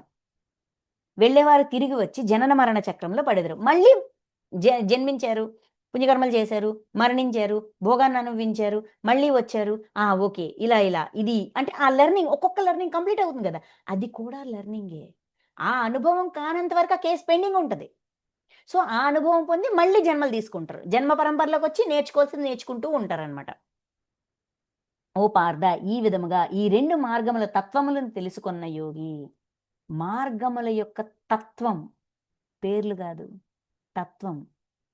జ్యోతిర్మయ మార్గం దైవంగా మారడానికి చేసే సాధనలో సాధనని ప్రయాణం. ధూమ్ర మార్గం ఆహ్, అది కూడా దైవంగా మారడానికి చేసే ప్రయత్నమే. అయితే దుష్కర్మలనే స్టేజ్ క్లోజ్ చేసి పుణ్యకర్మలనే స్టేజ్‌కొచ్చాం. ఆ పుణ్యకర్మలు చేస్తూ అవి కూడా ఫుల్‌ఫిల్ చేసుకుంటూ మంచి పనే చేస్తూ దాన్ని కూడా జ్ఞానంగా మార్చొచ్చు అని నెక్స్ట్ స్టేజ్‌కి వెళ్తాడు. సో, ఈ 2 కూడా ఇప్పుడివి కావు. ఎప్పటినుంచో ఉన్నాయి అని చెప్తూ, ఈ మార్గముల యొక్క తత్వమును తెలుసుకున్న యోగి మోహితుడు కాడు. ఈ మార్గాల వెనకున్న కాన్సెప్ట్, తత్వం తెలుసుకున్నవాడు పడమన్న మోహంలో పడ్డు. మోహితుడు కాడు. కావున అన్ని కాలముల యందును సమత్వ బుద్ధి రూప యోగ యుక్తుడవు కమ్ము. అన్ని కాలాల్లోనూ అంటే ప్రతి క్షణం, ప్రతి నిమిషం అంతేకాదు ప్రతి తలం లోకాలు. ఏ లోకంలోకి వెళ్ళినా గూడా ఎరుక కోల్పోకు. సమత్వ బుద్ధి రూపయోగము. బుద్ధిలో సమానత్వం తెచ్చే జ్ఞానాన్ని ఎప్పటికప్పుడు తెచ్చుకుంటూ ఉండాలి. అన్ని లోకాల్లోంచి. మెలకువగా ఉన్నప్పుడు ఇలాగా, నిద్రపోయినప్పుడు అక్కడి నుంచి. ఇక్కడ మెలకువగా ఉన్నప్పుడు, నిద్రపోయేటప్పుడు ఎప్పుడు కూడా మనం పరమాత్మతో కనెక్టివిటీ అనేది కోల్పోకూడదు. అనగా నిరంతరము నన్నే పొందుటకు ప్రయత్నించుము. ఈ విధంగా పరమాత్మని పొందే ప్రయత్నం ఇప్పుడు ఏ క్షణంలోనూ మానకూడదు. డ్రీమ్‌లో కూడా అవేర్‌నెస్‌తో ఉండాలి. ఎందుకంటే అక్కడ మనం వేరే లోకాల్లోకి వెళ్ళి అక్కడ తెలుసుకోవాల్సింది తెలుసుకుంటున్నాం. తెలుసుకునే ప్రయత్నం చేస్తున్నాం. ఆ తపన, ఆ తృష్ణ మనల్ని ఎప్పుడు ఎరుకుతో ఉంచుతుంది. ఈ తత్వరహస్యమును ఎరిగిన యోగి వేద పఠనముల వలనను, యజ్ఞదాన తపశ్చర్యాదుల వలనను కలుగు పుణ్యఫలములను త్రోసిరాజని నిస్సందేహంగా సనాతన పరమపదమును చేరును. వేద పఠనాలు చేసినప్పుడు, వేదాల్ని పఠించి, వేద శాస్త్రాల్ని పఠించి చేసినప్పుడు వచ్చే ఆనందం కంట, యజ్ఞదాన తపశ్చర్యాదులు, యజ్ఞాలు, దానాలు, తపస్సులు, ఇటువంటి చర్యలు, ఇటువంటి యాక్టివిటీస్ చేసేదానికంట. అంటే ఇవన్నీ చేస్తాం. చెయ్యకంటే ఎవ్వడిక్కడికి రాడు. ఇవన్నీ చేశాం. అవి చేసినప్పుడు నేను పొందిన ఆనందం, నాకొచ్చిన అవేర్‌నెస్ ఒకటి. కానీ ఇది చేస్తున్నప్పుడు దానంతటికంటే ఎక్కువగా ఉంది. ఇంకా, ఇంకా, ఇంకా, ఇంకా ఆనందాన్ని పొందుతున్నాను. విషయం బాగా అర్థమవుతుంది. అవగతమవుతుంది. ఈ అవగాహన పెరిగే కొద్దీ నా ప్రవర్తన మారుతుంది. అది నేను అవ్వగలుగుతున్నాను. ఆ ప్రవర్తన మారే కొద్దీ ఓహో! ఇలాగే ఉండాలి. ఇలాగుంటేనే బాగుంది అనిపించి దాన్ని మనం ఆచరిస్తూ ఉంటాం. విషయం తెలుసుకోవడం, జ్ఞానం తెలుసుకోవడం మొదటి మెట్టు. జ్ఞానాన్ని ఆచరించడం తర్వాతి మెట్టు. ఈ విధంగా తెలుసుకొని దాన్ని ఆచరించే కొద్దీ అది మనమవుతూ ఉంటాము. సో, వీటన్నిటికంటా కూడా ఇది ఇది ఇది బాగుంది. ఇది త్రోసిరాజు. అంటే ఈ సాధనలో నేను కంటిన్యూ అవ్వాలి అన్నంత ప్రోత్సాహం ఎవడికి వాడికొస్తది. పుణ్యఫలమును త్రోసిరాజు. వాటి వల్ల పుణ్యఫలం వస్తది. పుణ్యఫలంని అనుభవించడం మళ్ళీ స్వర్గాదిలోక కానీ జ్ఞానం వల్ల పొందే ఆనందమే వేరు. ఆ జ్ఞానం పట్ల తృష్ణ, తపన, జ్ఞానం వల్లొచ్చే ఆనందం వేరు. అది ఎవరందిస్తారు? పరమాత్మతో కనెక్ట్ అయ్యి ఉన్నప్పుడు ఆయన అందిస్తారు ఆ జ్ఞానం. అందుకే ఎప్పుడు అనుసంధానాన్ని కోల్పోకూడదు. ఎవ్వరి ద్వారానైనా అందించొచ్చండోయ్! మన గురు ద్వారా అందించొచ్చు. మనకు తెలిసిన వాళ్ళ ద్వారా అందించొచ్చు. ఆ క్షణానికి ఎవడు దానికి ఎలిజిబుల్ వాళ్ళ ద్వారా మనకు అందిస్తారు. ఎవడినైతే మనం శత్రువుగా, భరించలేని వాడిగా భావిస్తుంటామో కల్లో వాడినే బెట్టి మనకి టెస్టులు పెడతారు. మనకి ట్రైనింగ్ ఇస్తారు. ఇప్పుడేం జేస్తావు అన్నట్టుగా. ట్రైనింగ్ అయితే ఉంటది. స్ట్రిక్ట్‌గానే ఉంటది. ఎవడు ఎంత సీరియస్‌గా నేర్చుకోవాలనుకుంటున్నాడో వాడికి అంత స్ట్రిక్ట్ ట్రైనింగ్ పడతది. నేర్చుకోవాలనుకుంటున్నాం గదా! ఆ మాత్రం కష్టపడకపోతే ఎలాగవుద్ది? అది కష్టం కూడా కాదసల. ఇష్టపడాలే గానీ అది కష్టం కాదు. హ్యాపీనెస్ ఇస్తది. అందుకు త్రోసిరాజని నిస్సందేహముగా సనాతన పరమపదమును చేరును. ఈ విధంగా ఆ మార్గాన్ని ఏ మార్గమైనా అది జ్యోతిర్మయ మార్గం కావచ్చు, ధూమ్ర మార్గం గావచ్చు దేన్ని విడిచిపెట్టడు. ఈ విషయాన్ని తెలియజేస్తూ ఇది అక్షర బ్రహ్మయోగంలో ఆఖరి శ్లోకం. సో, ఎందుకయ్యా ఏంటయ్యా ఈ అది దైవము, అది యజ్ఞము, అంత్యకాలమునందును నిన్నెలా తెలుసుకోవచ్చు? నిన్నెలా గుర్తించొచ్చు? ఏంటి? ఎలాగా? అనే ప్రశ్నలకి మొదటి విడత 26 శ్లోకాల్లో సమాధానమిచ్చారు. వచ్చే అధ్యాయం కూడా ఆ ప్రశ్నలకే సమాధానం. సో, పరమాత్మ తత్వాన్ని ఉన్నది ఉన్నట్టుగా తెలుసుకొని, అర్థం చేసుకొని, మన ప్రయాణాన్ని మనం ఇంకా ఇంకా ఆనందంగా, సంతోషంగా పరమాణువులు అంటే సూక్ష్మాతి సూక్ష్మాలని వెతుక్కుంటూ, మన గురించి మనం పూర్తిగా తెలుసుకుంటూ, ఆ మార్గంలో ఆయనకి యొక్క సహాయ సహకారాలతో, ఆయన మీద విశ్వాసంతో ఇంకా, ఇంకా, ఇంకా మన ప్రయాణం ఇంకా అద్భుతంగా ముందుకు సాగాలి అని మనస్ఫూర్తిగా కోరుకుంటూ thank you master. Thank you so much.